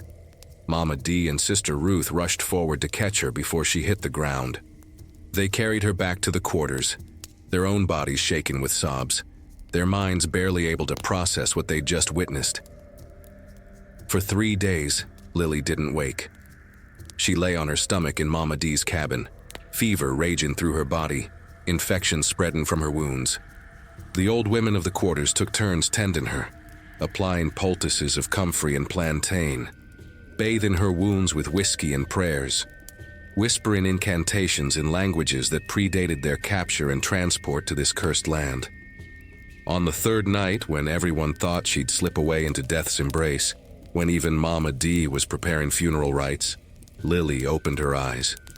She stared at the cabin ceiling for a long moment, then spoke, her voice destroyed, barely more than a rasp, but clear in its intention. 775.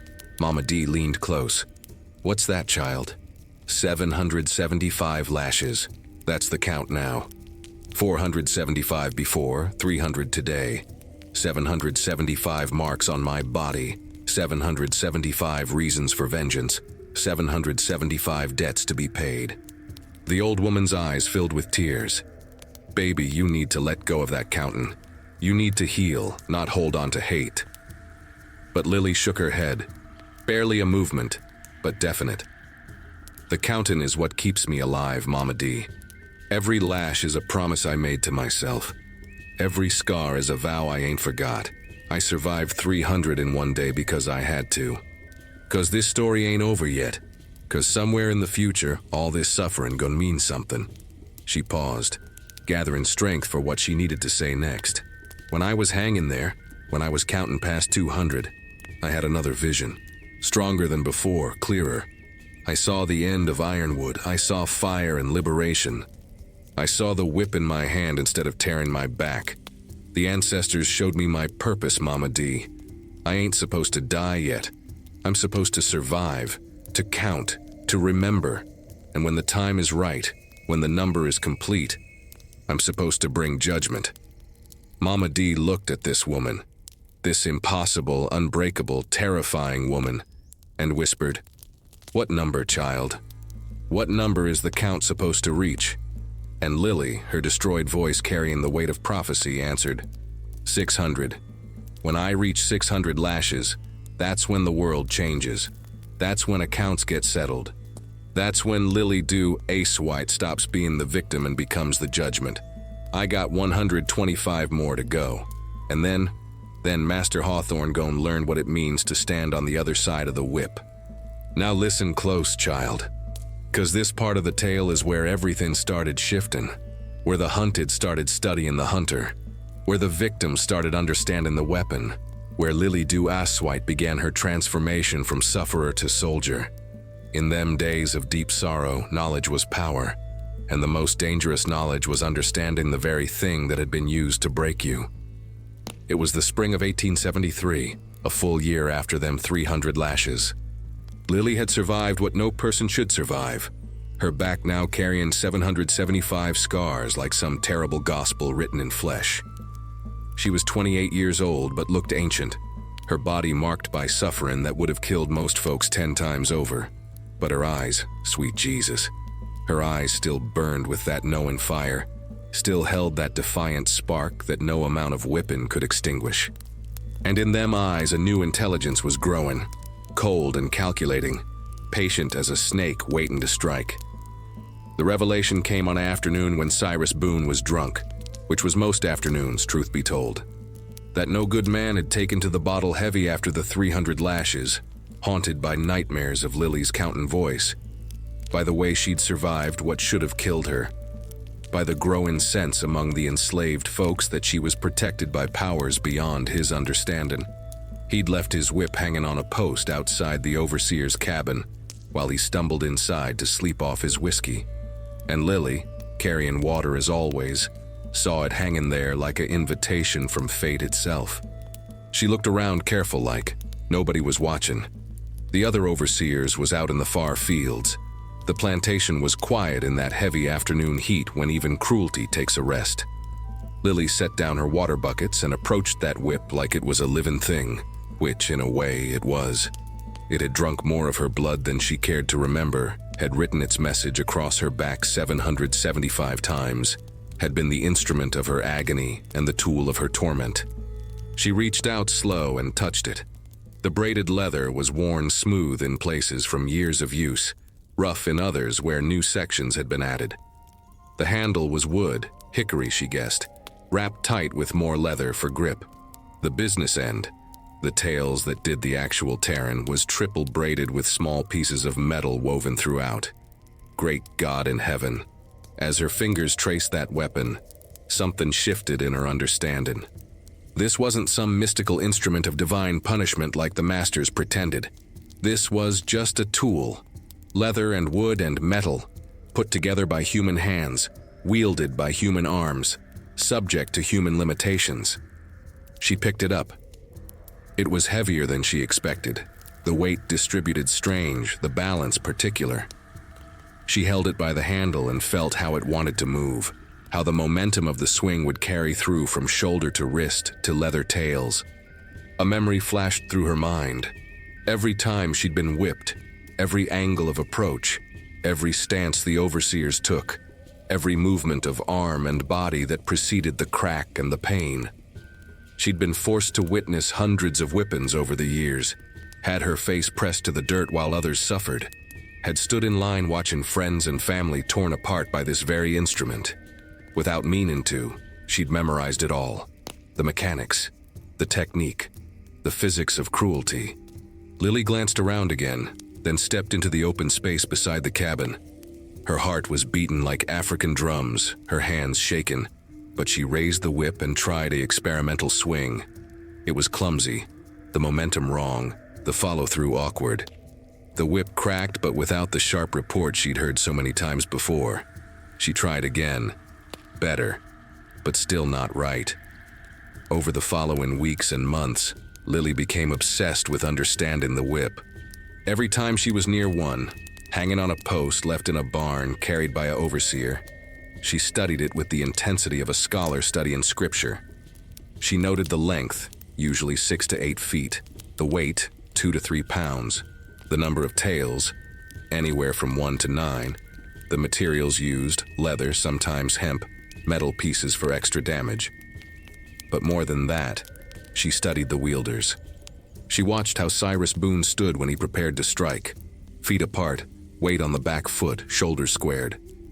She noted how the younger overseer, a cruel boy named Thomas, used more wrist action and less shoulder, making his strikes faster but less powerful. She observed how the motion was circular, how the whip needed room to build momentum, how the crack came from the tip breaking the sound barrier. Old folks say that if you understand your enemy's weapon, you understand your enemy. And if you can master that weapon yourself, you transform from victim to victor. In the darkness of her cabin at night, when everyone else was sleeping, Lily practiced. She couldn't risk using an actual whip, too loud, too suspicious, so she used rope.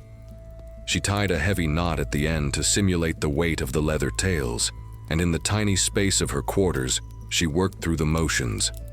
Over and over, hundreds of times, thousands, shoulder rotation, wrist snap, follow through. The 3 elements that made the whip crack, that gave it power, that transformed it from a simple leather cord into an instrument of devastation. Sister Ruth caught her one night, saw her in the dim candlelight moving through the practiced motions with her rope, her scarred back visible through her thin night shift. "Child, what in God's name you doing?" Lily turned, her face calm. "Learning." "Learning what, how to whip yourself?" "No," Lily said, her voice quiet but filled with terrible purpose. "Learning how to whip back." Sister Ruth's eyes went wide with understanding and fear. "That's dangerous talk, that's death talk." "I been dead," Lily replied simply. Died a little with every lash, with every stolen child, with every moment of this bondage. What's left of me ain't scared no more. What's left is just purpose. She continued her practice, her movements becoming smoother, more confident, more deadly. Sister Ruth watched in silence, torn between wanting to stop this madness and wanting to see where it led. You really think you can learn to use that devil's tool? She finally asked.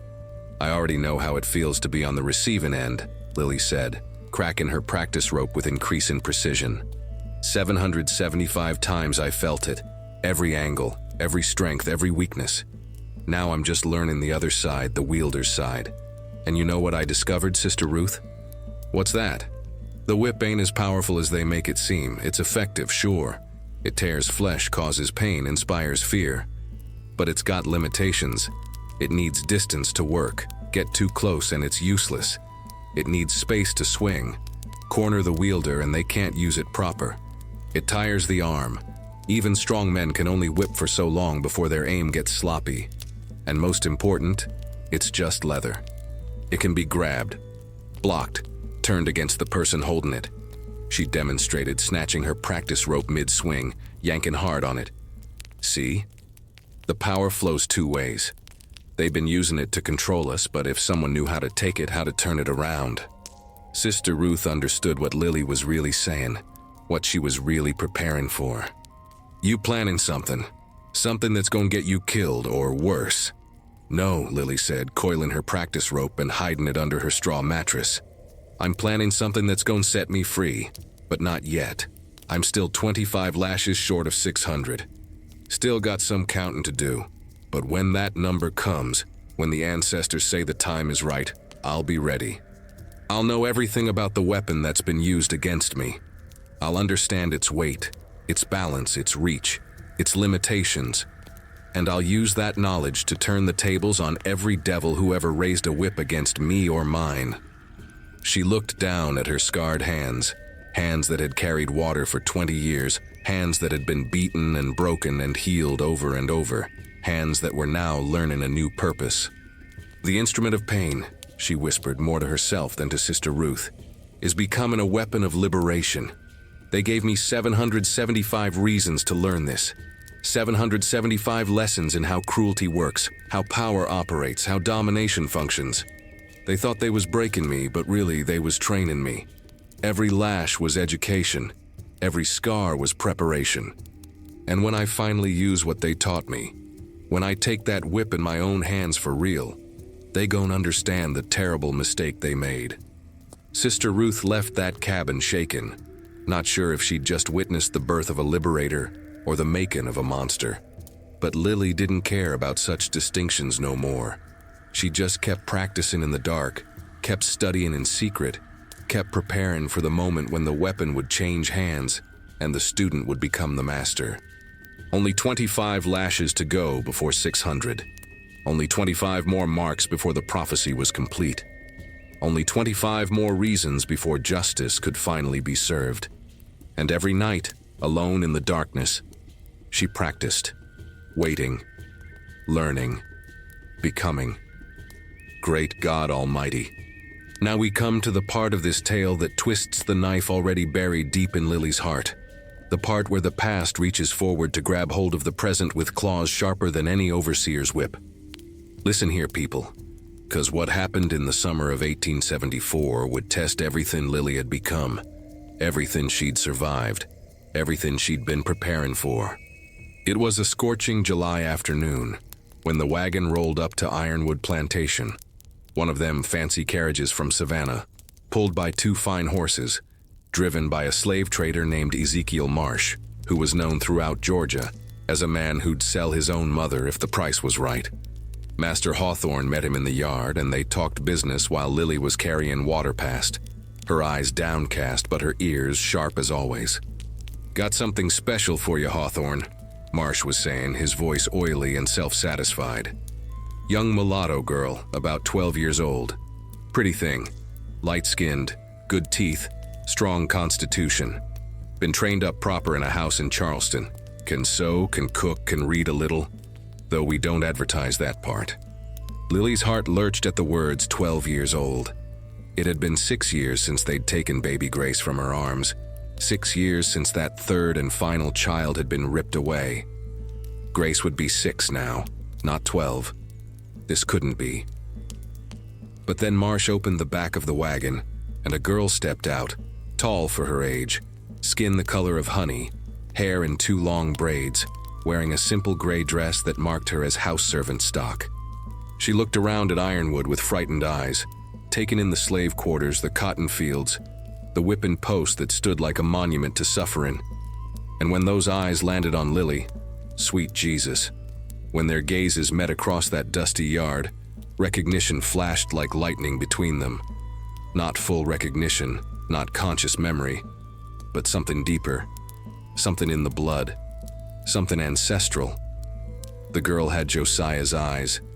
The first Josiah, Lily's lost love, the man whose name she'd given to her firstborn son. Those same gentle eyes in a face that was a mirror of what Lily herself must have looked like at that age, before the scars, before the suffering, before life had carved her into something harder and more terrible. Lily dropped her water buckets. They hit the ground with a crash that made everyone turn to look at her. Master Hawthorne's face darkened with irritation. But before he could speak, Lily found her voice, destroyed though it was from years of screaming and counting and surviving. "How old did you say she was?" Lily asked, breaking every rule about slaves not speaking unless spoken to, about not questioning white folks' business.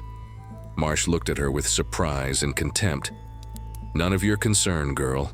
But if you must know, she's 12, born in 1862 according to the papers." 1862. The year after Lily's first son was sold away. The year she'd been forced to breed with Samuel. The year another child had come into this world of bondage. But she'd only had 3 children, only 3 babies torn from her arms. Little Josiah, Rose, and Grace. Unless... Lily's mind raced back through the fog of trauma and time.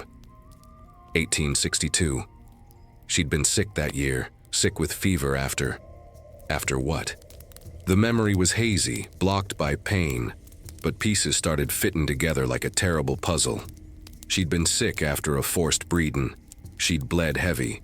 The old women of the quarters had tended her, had whispered among themselves about the baby that didn't make it, about merciful miscarriage.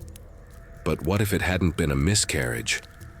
What if there'd been a 4th child, born while Lily was unconscious with fever, taken before she even knew to count it among her losses? "What's her name?" Lily asked, her voice barely above a whisper. Master Hawthorne stepped forward, his hand raised to strike her for her impudence. But something in Lily's face stopped him. Maybe he saw the recognition too. Maybe he understood the cruel opportunity this presented. "Her name," Marsh said, consulting his papers, "is listed as Sarah. No last name, as is customary for property. Previous owner called her Sarah of Charleston." But the girl herself spoke up then, her voice small but clear. "My first mama, the one who nursed me before I got sold to the Charleston house, she called me by a different name. She called me Hope." Hope. The word hung in the air like a prayer or a curse, depending on how you looked at it. Lily felt her knees go weak, felt the world tilt sideways. A 4th child, a daughter she'd never known she had. Piece of herself walking around in the world that she'd never counted among her losses, never mourned among her griefs. Master Hawthorne's eyes gleamed with sudden understanding and malicious pleasure. He looked between Lily and the girl, seeing the resemblance now, seeing the connection, seeing the perfect tool for breaking the woman who'd refused to be broken by 775 lashes. "Well, well," he said slowly. "Seems like we got ourselves a family reunion. Lily, this here is Sarah. I just bought her to work in my house. She'll be sleeping in the servant quarters attached to the big house. You'll see her every day, probably pass her in the yard, watch her carry my wife's sewing, hear her voice through the windows. But you won't speak to her. You won't acknowledge her. You won't even look at her directly. That's my rule. Break it, and she pays the price. Lord have mercy." The cruelty of it was breathtaking, not just owning Lily's daughter, but dangling her like bait. keeping her close but forever out of reach, turning her presence into another form of torture. Lily looked at the girl, at Hope, at Sarah, at this child she'd unknowingly carried and lost, and saw her own reflection staring back, saw potential, saw innocence, saw everything that slavery sought to destroy. And she understood immediately what Master Hawthorne was doing. He was using this child as a hostage, as insurance against Lily's resistance, as the final chain that would bind her more effectively than any iron shackle. "Do you understand, Lily?" Hawthorne pressed. "This girl's fate is tied to your behavior now. You step out of line, she gets whipped. You try to run, she gets sold downriver to the worst plantation I can find. You raise your hand against me or mine, she gets branded. She's your weakness now, and I own it." The girl, Hope Sarah, looked between the adults with growing fear, not fully understanding but sensing that she'd become a pawn in some terrible game. Her eyes found Lily's again, and this time there was a question in them. "Who are you? Why do you look at me like that? Why does your face carry such pain?" Lily wanted to run to her, wanted to wrap her arms around this child and never let go, wanted to tell her everything, about her real name, her true heritage, the love that had been stolen before it could even form. But she couldn't. Hawthorne's threat hung in the air like an executioner's blade, and Lily knew he wasn't bluffing. He'd hurt this child to hurt her, would destroy Hope to break Lily's spirit. So instead, Lily did the hardest thing she'd ever done, harder than surviving 775 lashes, harder than counting through the pain, harder than watching her first 3 babies be sold away. She looked at her daughter, memorized every feature of that young face, and then dropped her gaze to the ground in feigned submission. "I understand, Master," she said, her destroyed voice flat and empty. "Good," Hawthorne replied with satisfaction. "Take the girl inside, Mrs. Hawthorne. Show her what her duties will be. As for you, Lily, get back to your water carrying, and remember I'm watching, always watching." Lily picked up her fallen buckets and walked away, every step feeling like walking through deep water, every breath feeling like breathing ground glass. Behind her, she heard Hope Sarah being led into the big house, heard the door close, heard her own heart breaking into pieces too small to count. That night in the quarters, Mama D found Lily sitting in the dark, staring at nothing, her face wet with silent tears. "I saw her," the old woman said gently. "I saw the resemblance. That's your child, ain't it? The one we thought was lost to fever." Lily nodded, unable to speak. "And now Hawthorne got her. Got her right where he can use her against you." Another nod. Mama D sat down beside Lily, her ancient bones creaking, and took the younger woman's scarred hand in her own weathered one. "So, what you gonna do, child? All that preparing, all that learning about the whip, all that counting towards 600? Is this gonna stop you?" Lily was quiet for a long time. When she finally spoke, her voice was different, harder, colder, more dangerous than Mama D had ever heard it. "No, this don't stop nothing. If anything, it makes it more urgent. 'Cause now I ain't just fighting for myself, for my own freedom, for my own revenge. Now I'm fighting for her, for Hope, for the chance that she might grow up in a world where no master can use children as weapons, where no mother has to watch her babies be sold or threatened or destroyed." She turned to look at Mama D, and in her eyes was something that made even that ancient woman shiver. "I'm still 25 lashes short of 600. Still got some counting to do. But when that number comes, when the prophecy is complete, I ain't just taking my freedom. I'm taking hers too. I'm burning this whole goddamn plantation to the ground, and I'm walking out of the ashes with my daughter beside me. That's the new promise, that's the new plan." She stood up, her scarred back straight despite the weight of 775 lashes and one impossible new burden. "Master Hawthorne thought he was putting a knife to my throat by bringing that girl here. But what he really did was give me one more reason, the best reason, to do what I've been preparing for. He put my weakness right in front of me. But weakness can become strength if you know how to transform it. And I've been transforming pain into power for 29 years now. What's one more transformation? I just need 25 more lashes, 25 more marks, 25 more reasons, and then the master gon' learn that the greatest mistake a man can make is giving a mother something to fight for. Listen close now, child, 'cause we come to the moment when heaven and earth seem to hold their breath, when the very sky darkened with judgment, when nature herself appeared to take sides in the battle between oppressor and oppressed. It was late August of 1874, just weeks after Hope Sarah had arrived at Ironwood, and the air hung heavy with more than just humidity. It carried the weight of coming reckoning. The signs started early that morning. Old Mama D woke from troubled dreams, her ancient face creased with worry. The ancestors is stirring, she told anyone who'd listen. They restless, something big coming, and it ain't gonna be gentle. The sky at dawn was the color of old bruises, purple and yellow and sickly green. Birds flew in confused circles, their usual songs replaced by agitated cries. The air itself felt wrong, pressed down heavy on the shoulders, made breathing feel like work. Even the white folks noticed, shifting uncomfortable in the big house. Master Hawthorne barking orders at his wife to prepare storm supplies. But it wasn't just weather that was brewing. The cotton crop had failed that summer. Boll weevils had come through like a plague of biblical proportions, destroying months of labor, promising financial ruin for the plantation. Master Hawthorne was already in a foul mood, drinking heavier than usual, his temper shorter than ever. He needed someone to blame, needed an outlet for his rage and fear. Naturally, he chose Lily. The accusation came mid-morning when Cyrus Boone reported that 3 sacks of seed cotton had gone missing from the gin house. No evidence pointed to Lily specifically, but Hawthorne didn't need evidence.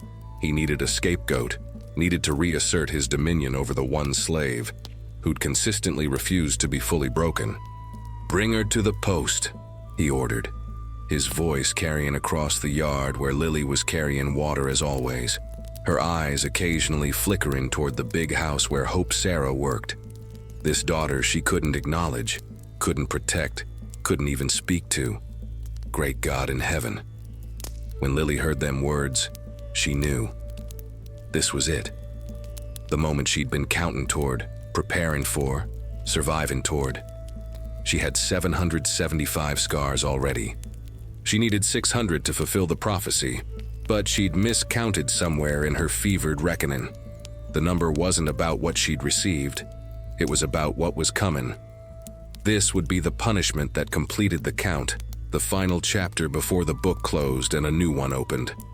They dragged her to the whipping post while the storm clouds gathered darker overhead, while thunder rumbled in the distance like God clearing his throat for a pronouncement. All the enslaved folks was called to witness once again, forced to watch this ritual of domination they'd seen too many times before. Master Hawthorne stood on his porch, outlined against them bruise-colored clouds, and declared, 300 lashes. For theft, for the failed crop she must have cursed with her hoodoo ways, for her continued defiance of proper submission, and for any and all sins she's committed against this household. 300. Added to 775, that would make 1,075 total. But Lily knew, with that knowing that had been with her since birth, that this whipping wouldn't reach its full count. The ancestors had other plans. The storm had other intentions. They tied her to the post, stripped her back bare once more. That landscape of scars, raised and silvered, pink and angry, cross-hatched and overlapped, was exposed to the strange green light filtering through the storm clouds. It looked like a map of suffering, a testament written in flesh, a gospel of endurance that even the hardest hearts should weep to see. As Cyrus Boone raised the whip for the first strike, the wind suddenly picked up fierce and strong, whipping through the quarters like it was trying to blow away sin itself. The first lash fell, 1. Thunder cracked simultaneous, so loud folks jumped. The second lash, 2. Lightning split the sky, illuminating everything in harsh white light. By the 10th lash, rain started falling. Not gentle, but in sheets, in torrents, in waves that seemed to come horizontal rather than down. By the 20th, the wind was howling like all the hounds of hell was loose. By the 30th, it was clear this wasn't no ordinary storm. This was a hurricane, a tempest of biblical proportions. The kind of weather that old folks talked about in hushed voices. The kind that flattened plantations and drowned whole counties. The kind that seemed sent by angry gods to remake the world. "Keep going," Hawthorne shouted over the roar of wind and rain, his voice nearly lost. "Don't stop till I say." But nature wasn't listening to him no more. At the 40th lash, a massive oak tree at the edge of the quarters, one that had stood for 200 years, groaned and fell, crashing down mere feet from where the enslaved witnesses huddled. At the 50th, part of the barn roof tore away, metal and wood spinning through the air like deadly toys. Lily hung from the post, rain mingling with blood, her body being battered by wind and whip alike, and she started laughing. Not the laugh of someone broken, but the laugh of someone who finally understands the cosmic joke, who sees the pattern complete itself, who recognizes divine intervention when it arrives in the form of natural fury. "You hear that?" she shouted to Hawthorne through the storm.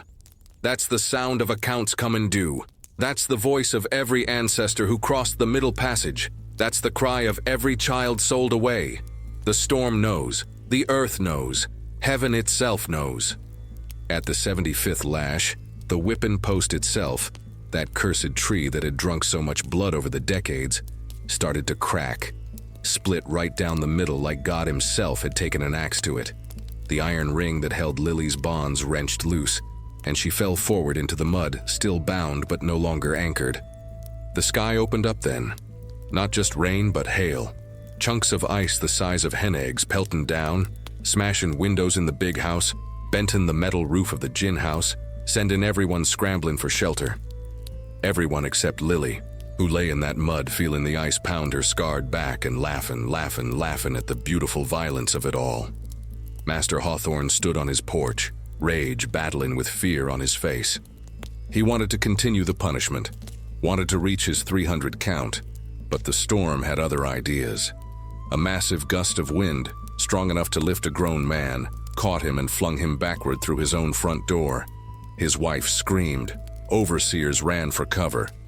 And in the chaos, while the world seemed to be ending around them, Mama D and Sister Ruth dragged Lily toward the quarters, hauled her inside the nearest cabin, cut her bonds with shaken hands while the storm raged outside like the wrath of righteousness made manifest. Lily sat on the floor, drenched in rain and blood and mud, her back tearing from 75 fresh wounds added to 775 old ones. And she looked at the old women with wild, knowing eyes. 850, she said, her destroyed voice somehow carrying over the howl of wind. But I ain't reaching 600 the way I thought. The number ain't about what I receive, it's about what I give. 600 lashes is what Master Hawthorne gon' feel before this is over. 600 strikes of justice. 600 marks of retribution. The storm raged for 3 days and 3 nights. It destroyed half the cotton crop that had survived the weevils. It collapsed the gin house. It flooded the fields. It transformed Ironwood Plantation from a profitable enterprise into a financial disaster that would take years to recover from, if it ever did. When the storm finally passed and the sun emerged weak and watery, the world looked different. Trees were down. Buildings were damaged. The very landscape had been rearranged by wind and water and divine fury. And in the quarters, Lily was healing again. Slower this time. Her body pushed past its limits, but her spirit somehow stronger than ever. She'd survived 850 lashes now. She'd been whipped in the middle of a hurricane and lived to tell about it. The signs couldn't be clearer. She was protected, ordained, destined for something bigger than her own survival.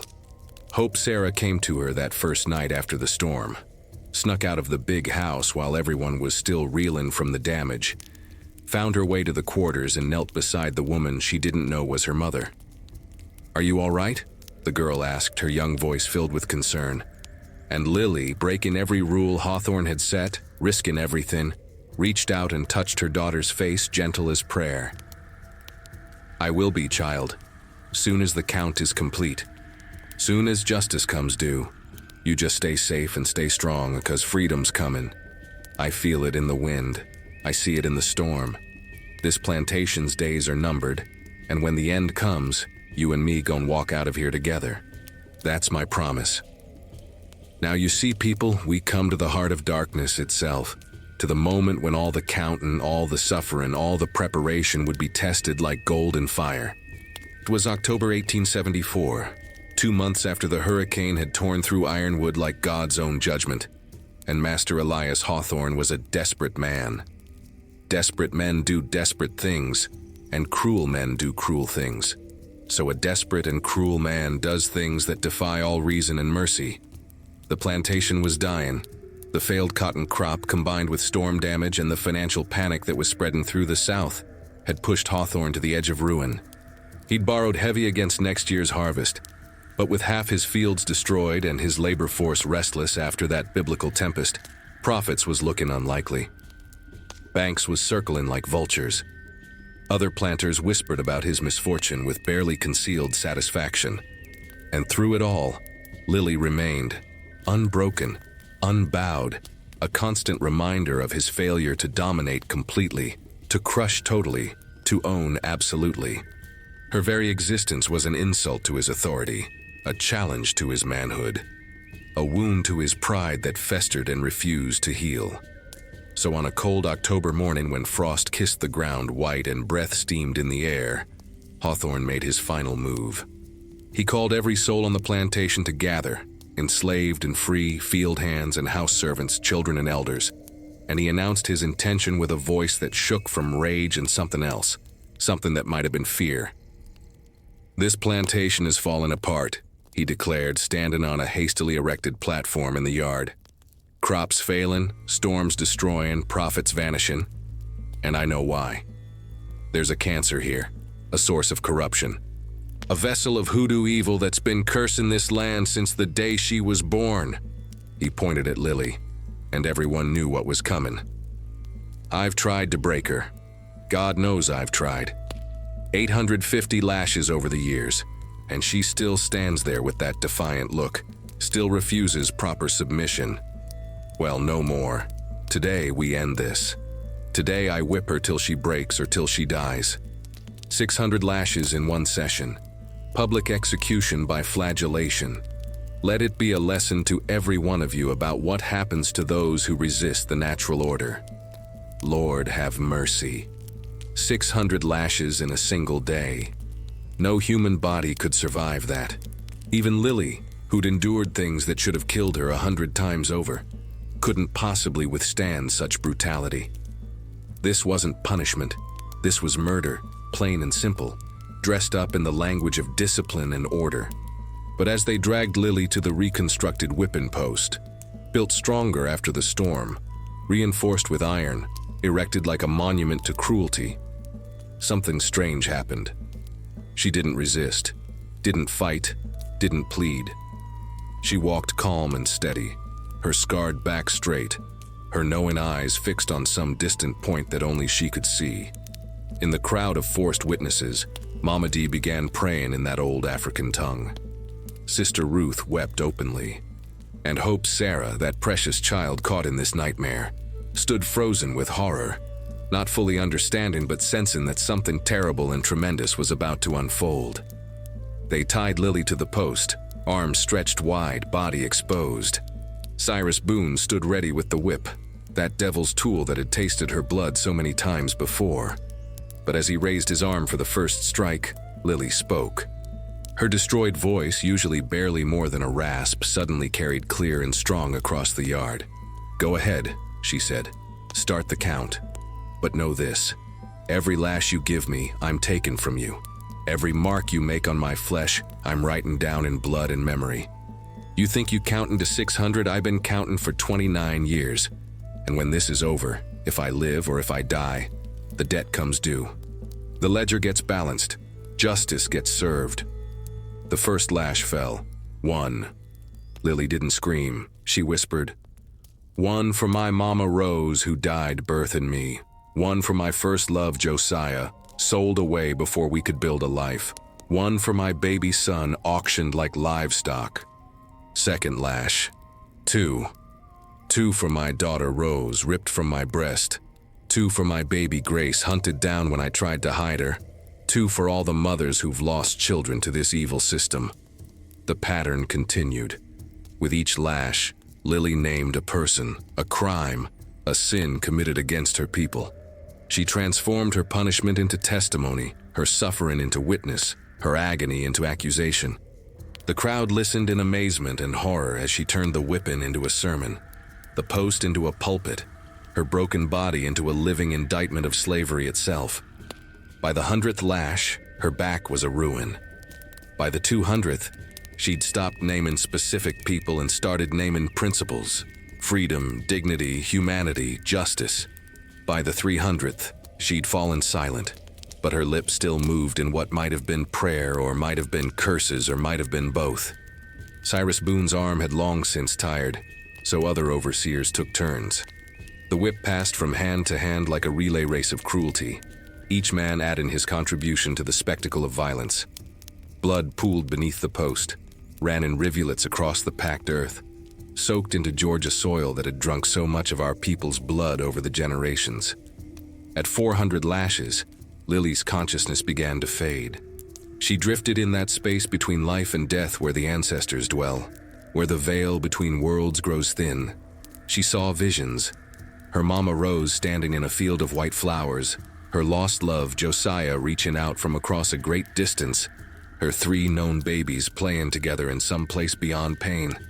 And she saw something else, herself standing in flames, holding a whip in her own hand, while Ironwood Plantation burned behind her, and her daughter Hope Sarah stood beside her, free and whole and unbroken. At 500 lashes, medical reality should have intervened. No body, no matter how strong or how protected by ancestors or how determined by will, should survive such trauma. But Lily's heart kept beating, her lungs kept drawing breath. Her spirit, that unbreakable core that had sustained her through everything, refused to surrender. The crowd had long since stopped being mere witnesses. They'd become participants in something larger, something ritual and mystical. Some wept openly, others prayed. A few sang spirituals so soft they was almost whispers. And through it all, there was a sense that this wasn't just punishment. This was transformation, crucible. The moment when suffering reaches its apex and either destroys completely or transcends into something else entirely. At 550 lashes, the sky began to darken again. Not storm clouds this time, but something stranger. The sun seemed to dim even though there was no clouds, as if creation itself was turning away from what was happening on this cursed ground. At 575, Lily's body went completely limp. For a moment, everyone thought she'd finally died, that the count would never reach 600, that Hawthorne had won through sheer brutality if nothing else. But then, sweet Jesus, then her eyes opened. Just a crack, just enough to see through swollen lids, but they opened. And in them was a light that wasn't natural, wasn't human, was something older and more terrible than slavery, older than the Middle Passage, old as the first injustice ever committed. "Keep going," she whispered, her voice somehow audible despite the damage, despite the impossibility. "Finish the count. I ain't dead yet, and I got promises to keep." The final 25 lashes fell in a silence so profound, it seemed like the world itself was holding its breath. 576, 587, 598, 599, 600. When the final lash fell, when the count was complete, when the number that had haunted Lily's counting for years was finally reached, something changed. The air itself seemed to shift. The strange darkness that had settled over the plantation lifted. And though Lily's body hung limp and seemingly lifeless from the post, everyone present felt it. This wasn't an ending. This was a beginning. They cut her down expecting a corpse. What they got instead was something that scared them more. A woman who was somehow still breathing, still alive, still possessed of that knowing look even through eyes swollen nearly shut. Mama D and Sister Ruth carried her to the quarters, laid her on her stomach, and began the familiar ritual of tending wounds that should have been fatal. But this time, as they cleaned blood and applied poultices, as they whispered prayers and sang soft spirituals, they noticed something. Lily's lips were moving. She was counting, still counting, but not up anymore. Now she was counting down. 600, 599, 598. And when Mama D leaned close to ask what she meant, Lily's eyes opened clear and terrible, and knowing, and she whispered, "The count is complete. The debt is recorded. Now comes the payment. Now comes the reckoning. Now comes the day when the whipped become the whipper, when the last become first, when justice, real justice, not the white man's justice, gets served. Tell everyone, the prophecy is fulfilled. The 600 is reached. And when I rise from this bed, and I will rise, Ironwood Plantation burns. Listen here, child, 'cause now we come to the moment when everything changed, when the hunted became the hunter, when the whipped took hold of the whip itself. It was 3 days after them 600 lashes, 3 days that Lily spent hovering between this world and the next, her body broken but her spirit forged into something harder than iron, sharper than any blade. The healing was different this time. Mama D said it herself. This ain't natural. Her wounds closing faster than they should, like something beyond us is doing the work. The old woman applied her poultices and whispered her prayers, but she knew, they all knew, that what was keeping Lily alive wasn't root work or medicine. It was purpose, it was destiny. It was the ancestors themselves breathing life back into her lungs because her work wasn't finished yet. On the morning of the 4th day, Lily opened her eyes fully for the first time. The swelling had gone down enough that she could see clear, and what she saw was Sister Ruth sitting beside her bed, keeping watch like she'd done every night since the 600. "How you feeling, child?" Sister Ruth asked, her voice heavy with worry and wonder mixed together. Lily sat up slow, testing her body, feeling the way her back pulled and ached but held together despite the impossible damage. "I feel," she said, her destroyed voice somehow carrying new strength, "like I'd been reborn, like I died under them lashes and came back as something else, something they can't own no more, something they should fear." She stood, ignoring Sister Ruth's protests, and walked to the small cracked mirror hanging on the cabin wall. What looked back at her was barely recognizable as the woman she'd been. Her face was gaunt, aged beyond her 29 years, marked by suffering that should have killed her 10 times over. But her eyes, Lord have mercy, her eyes burned with a fire that seemed to come from somewhere beyond herself. "Where's Cyrus Boone?" Lily asked, her tone calm but carrying something underneath that made Sister Ruth shiver. He's at the overseer's cabin. Been drinking heavy since the 600, muttering about devils and curses, scared of his own shadow." "Good," Lily said simply. "Fear is the beginning of wisdom, and he about to get a whole education in fear." That night, when the moon was just a sliver in the sky and darkness lay heavy over Ironwood Plantation, Lily did what she'd been preparing for, training for, surviving toward for all these years. She wrapped herself in a dark shawl, moved silent as a spirit through the quarters, and made her way to the overseer's cabin. Cyrus Boone was exactly where Sister Ruth said he'd be, drunk and alone, his whip hanging on the wall beside his bed like always, that devil's tool never far from his reach. But tonight, for the first time in his cruel life, he wasn't the one reaching for it. Lily slipped through the unlocked door, quiet as death itself. She crossed the room in 3 steps, her bare feet making no sound on the wooden floor. She reached for the whip, that same instrument that had torn her flesh 850 times, that had drunk her blood like wine, that had been the symbol of her oppression for her entire life. Her fingers closed around the handle.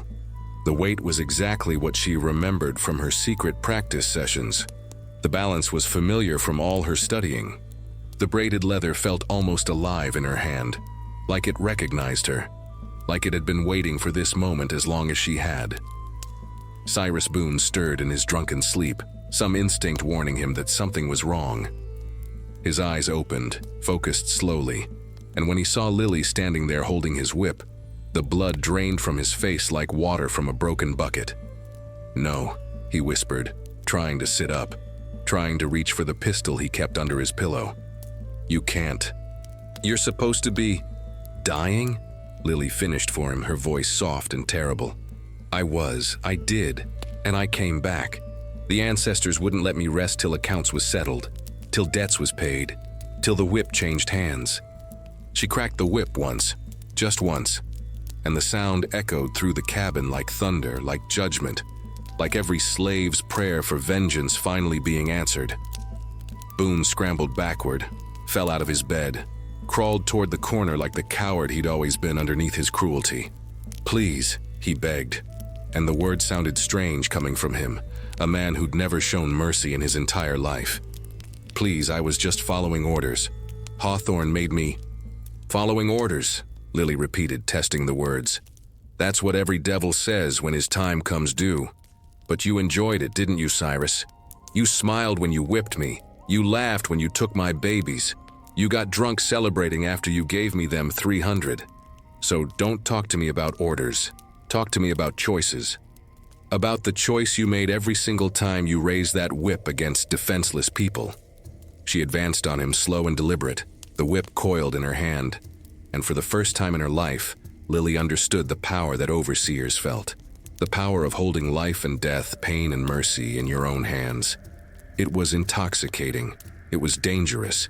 It was exactly what she'd sworn to use differently. "I could kill you right now," she said, standing over him. "Could beat you till you died screaming, just like you tried to do to me. Could make you count every lash. Could make you beg and cry and plead, and it wouldn't even begin to balance what you've done. But that ain't why I'm here tonight." Boone looked up at her, confused and terrified. Then why?" "To send a message," Lily said. "To let Hawthorne know that his time is coming. To let every overseer, every master, every person who's built their life on our suffering know that the reckoning is here." She raised the whip and brought it down once, just once, across Boone's back. The man screamed like she'd imagined he would, that high-pitched wail of someone experiencing real pain for the first time.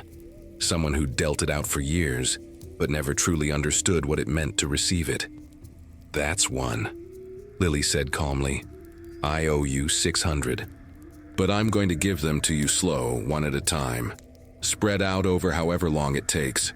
Every time you think you're safe, every time you start to relax, I'll be there. In the darkness, with the whip. And you'll never know when. You'll never know where. You'll just know it's coming the way we always knew. You'll live with that fear every single day until the count is complete." She moved toward the door, the whip coiled in her hand, but paused on the threshold. "And Cyrus, if you tell Hawthorne about tonight, if you try to stop what's coming, I'll finish all 600 in one session, and you won't survive it. We both know you ain't strong enough to take what I took. So you keep your mouth shut, tend that wound, and wait for the next one. Because it's coming. They all coming. Justice moves slow sometimes, but it always arrives." She disappeared into the night, leaving Boone cowering in his cabin, one fresh lash mark across his back, 599 more waiting in his future. When Lily returned to the quarters, the whip hidden under her shawl, she found Mama D waiting for her. The old woman looked at her with eyes that had seen everything in her long life, that understood what Lily had done and what it meant. "You crossed a line tonight," Mama D said quietly. "Ain't no going back now." "I crossed that line the day I was born into this evil system," Lily replied. "Tonight I just started walking in a different direction. The whip is mine now. The power is mine. And I'm going to use it to tear down everything they built on our backs." She held up the whip for Mama D to see, and in the dim candlelight it looked different somehow. Not a tool of oppression anymore, but an instrument of liberation, a weapon of justice, a symbol of transformation. "This is just the beginning," Lily said, her voice carrying the weight of prophecy. "Boone was the first, but he won't be the last. Every overseer, every slave driver, every person who wielded the whip against us, they all going to feel it in their own flesh. And when I'm done with them, when the count reaches 600 for each of them, then I'm coming for Hawthorne himself, the master going to learn what it means to be mastered, The hunter going to understand how it feels to be hunted. And this whip, this devil's tool that they use to break us, is going to be the instrument of their downfall. Great God in heaven. Now we come to the night when justice, real justice, not the white man's twisted version, finally came to Ironwood Plantation like fire and flood combined. It was 3 weeks after Lily had taken that first lash from Cyrus Boone. 3 weeks of systematic terror that had the overseers jumping at shadows, sleeping with loaded pistols, drinking themselves into stupors trying to forget the fear. Boone had 6 more marks on his back now, delivered in darkness when he least expected them. The younger overseer, Thomas, had 3. Even the house servants who'd been complicit in the cruelty, who'd turned blind eyes to suffering, who'd carried tales to the master, they'd felt the kiss of leather too. Gentle reminders that no one was safe, that the old order was crumbling. But Master Elias Hawthorne remained untouched, barricaded in his big house, surrounding himself with armed men, convinced that walls and weapons could protect him from what was coming. He didn't understand, couldn't understand, that what approached him wasn't just a woman with a whip. It was reckoning itself, judgment made flesh, every sin he'd ever committed coming home to roost. The moment arrived on a moonless November night, the kind of darkness that seems to swallow sound itself. Lily had planned it careful, had moved pieces into position like a general preparing for battle. The other enslaved folks knew something was happening. You could feel it in the air, that electric anticipation of change so profound it seemed to vibrate in your bones.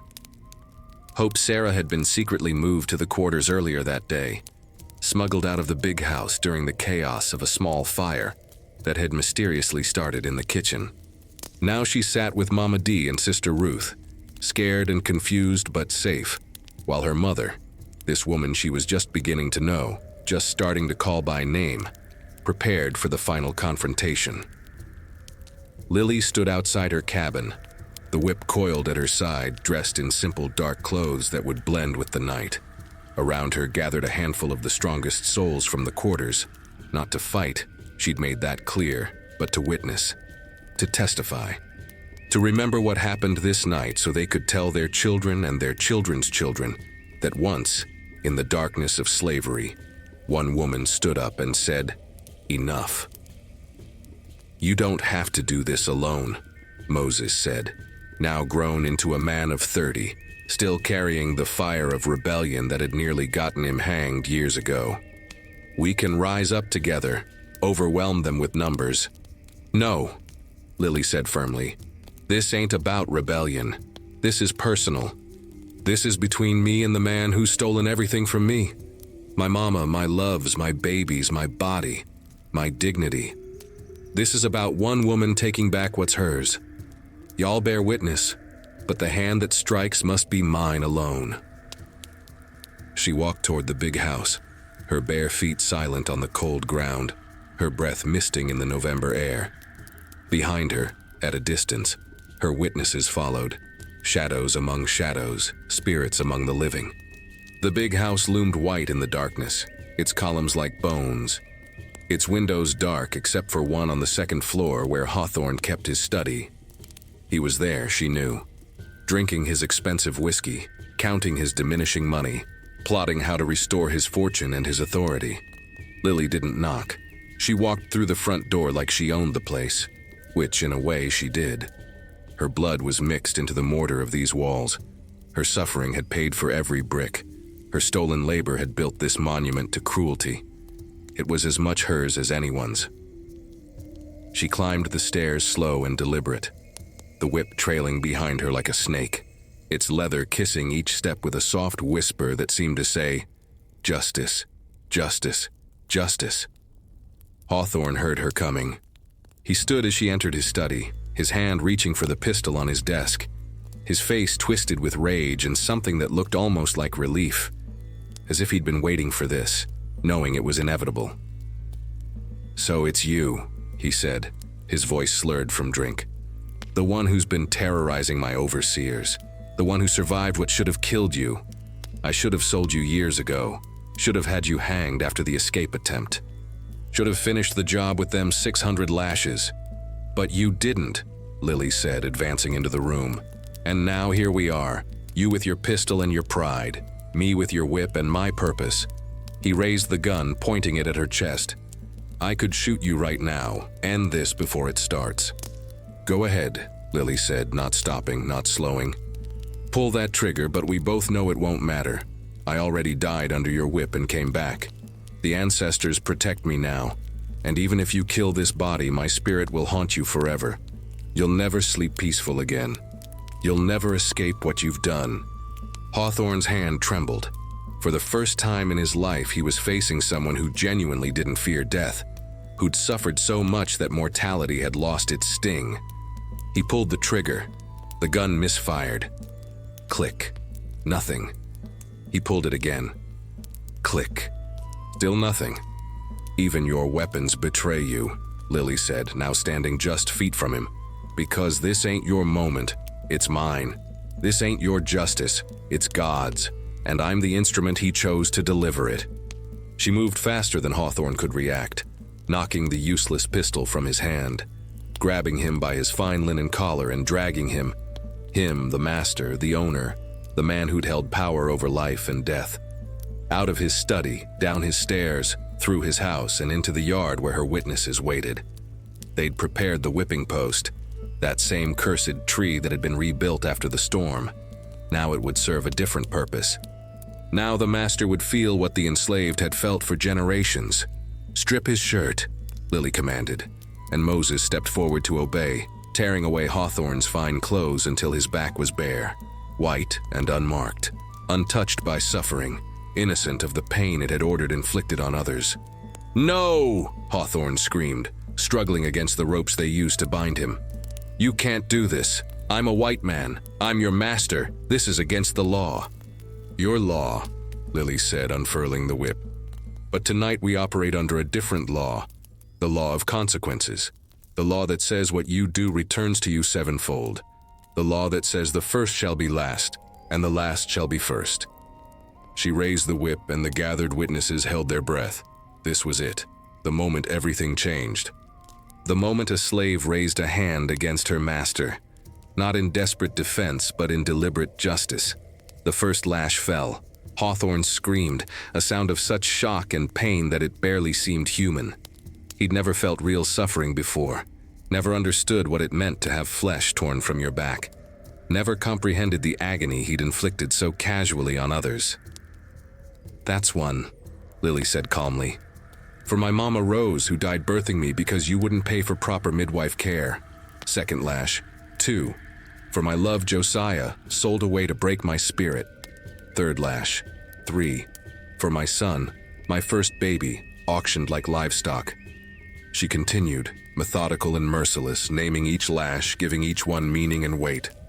This wasn't mindless cruelty. This was accounting. This was every debt being called in, every sin being answered for, every crime receiving its just punishment. By the 20th lash, Hawthorne was begging. By the 50th, he was crying. By the 100th, he was praying. Desperate, incoherent prayers for mercy he'd never shown others. "Please," he gasped. "Please, I'll free you all. I'll sign the papers. I'll give you land, money, whatever you want, just stop. Please God, make it stop." Lily paused, the whip hanging loose in her hand. "You hear that?" she said to the witnesses. "Now he calls on God. Now he speaks of freedom and fairness. But where was his mercy when I begged him not to take my babies? Where was his compassion when I pleaded for my life at 300 lashes? Where was his humanity through all them years of suffering?" She raised the whip again. The count continued. 200. 300, 400. Hawthorne's back became what Lily's had been, a ruin of torn flesh, a landscape of suffering, a testament to cruelty returned in full measure. At 500 lashes, his consciousness faded.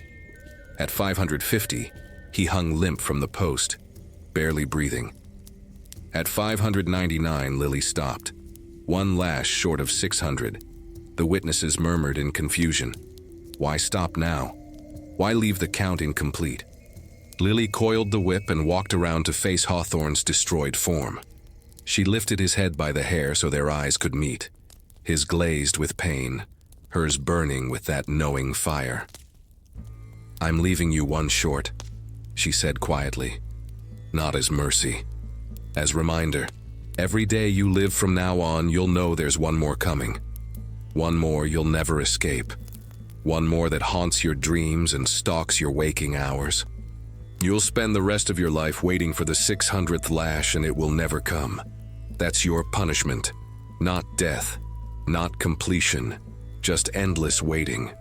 Just the fear we lived with every single day." She dropped his head and turned to the crowd. "Ironwood Plantation ends tonight.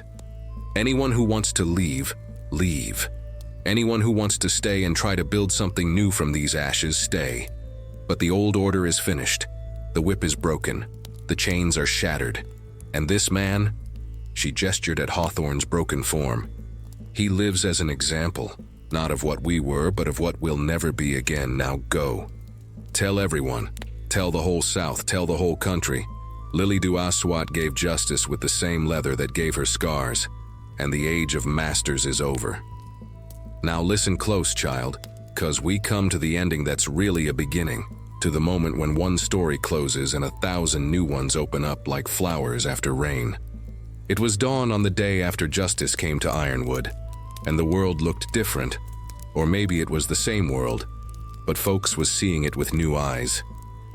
Master Elias Hawthorne lay in his big house, tended by his terrified wife, his back destroyed by 599 lashes, his mind broken by the knowledge that one more was always coming, always waiting, always haunting. He'd live, the old women said, but he'd never be the same. Some fates are worse than death, and he'd earned every moment of his suffering. Lily stood in the quarters as the sun rose red and gold over Georgia, the whip still coiled at her side, Hope Sarah standing beside her at last. This daughter she'd lost and found, this child who represented everything stolen and everything reclaimed. Around them, the enslaved folks of Ironwood gathered, some crying, some laughing, some just standing in stunned silence as they processed what had happened, what it meant, what came next. "You free now," Lily said, her voice carrying across the morning air. "All of you. The papers might not say it yet, the law might take time to catch up, but in every way that matters, you free. The chains is broken, the whip is silenced, the old order is done." Sister Ruth stepped forward, tears streaming down her weathered face. "But where do we go, Lily? What do we do? This plantation is all most of us ever known." "Then you stay and build something new," Lily replied.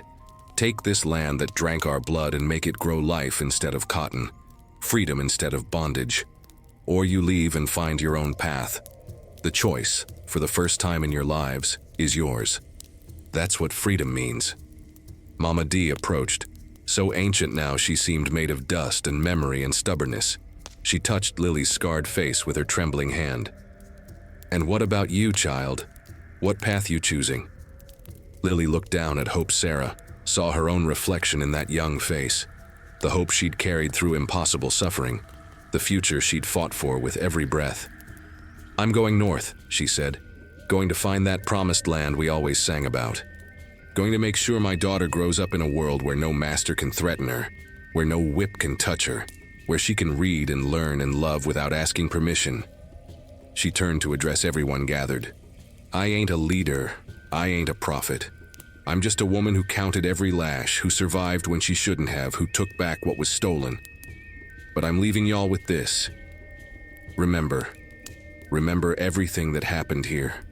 Remember the suffering, yes, but remember the resistance too. Remember that we didn't just endure. We fought back. We survived.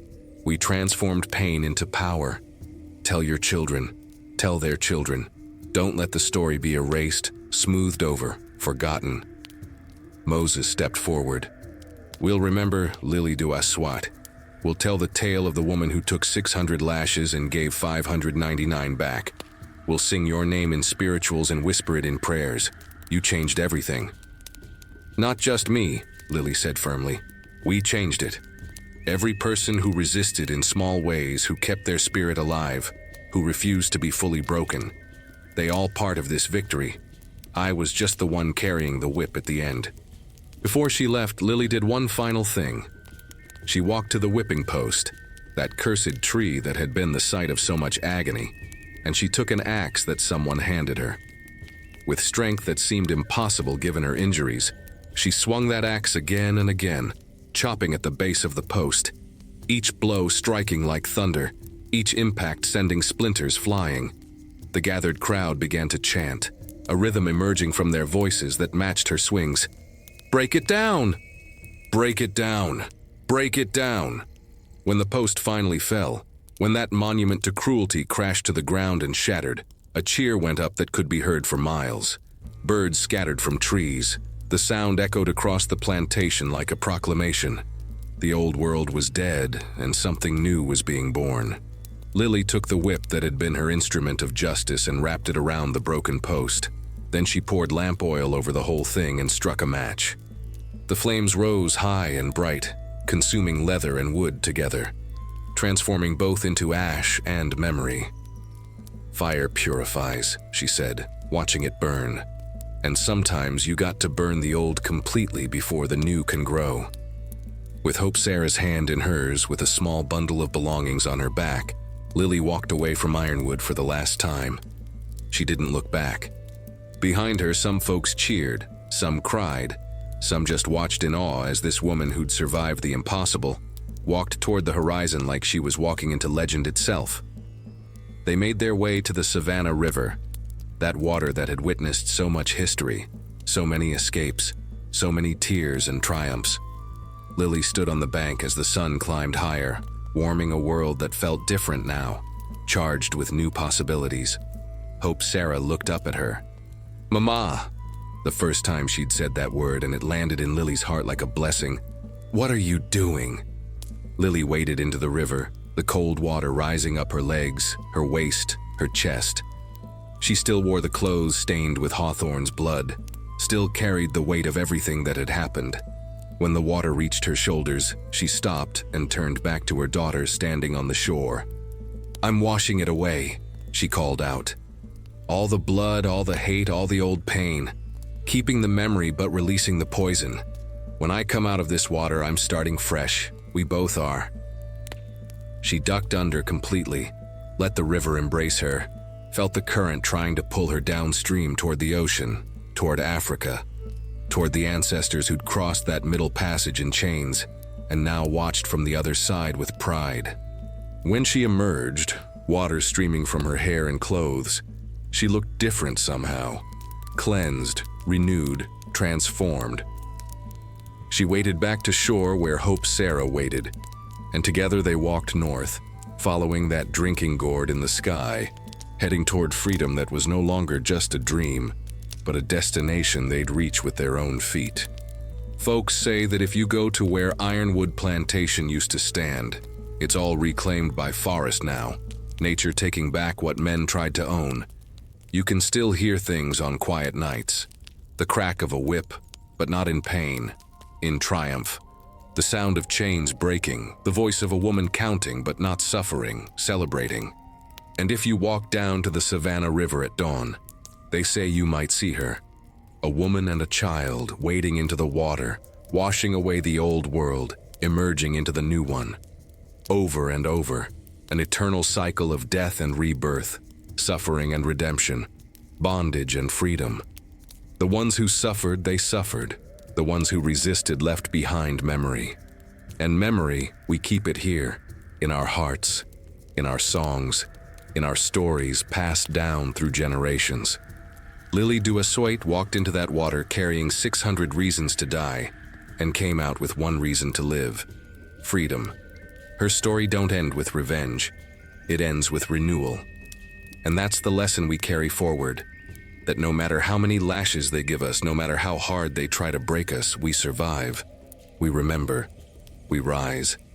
Because we are the children of those who transformed pain into power, who turned whips into weapons of liberation, who counted every injustice and made them all count for something. And their voices still echo here, in the echoes from the quarters. Remember them, honor them, and never, ever let the story be forgotten.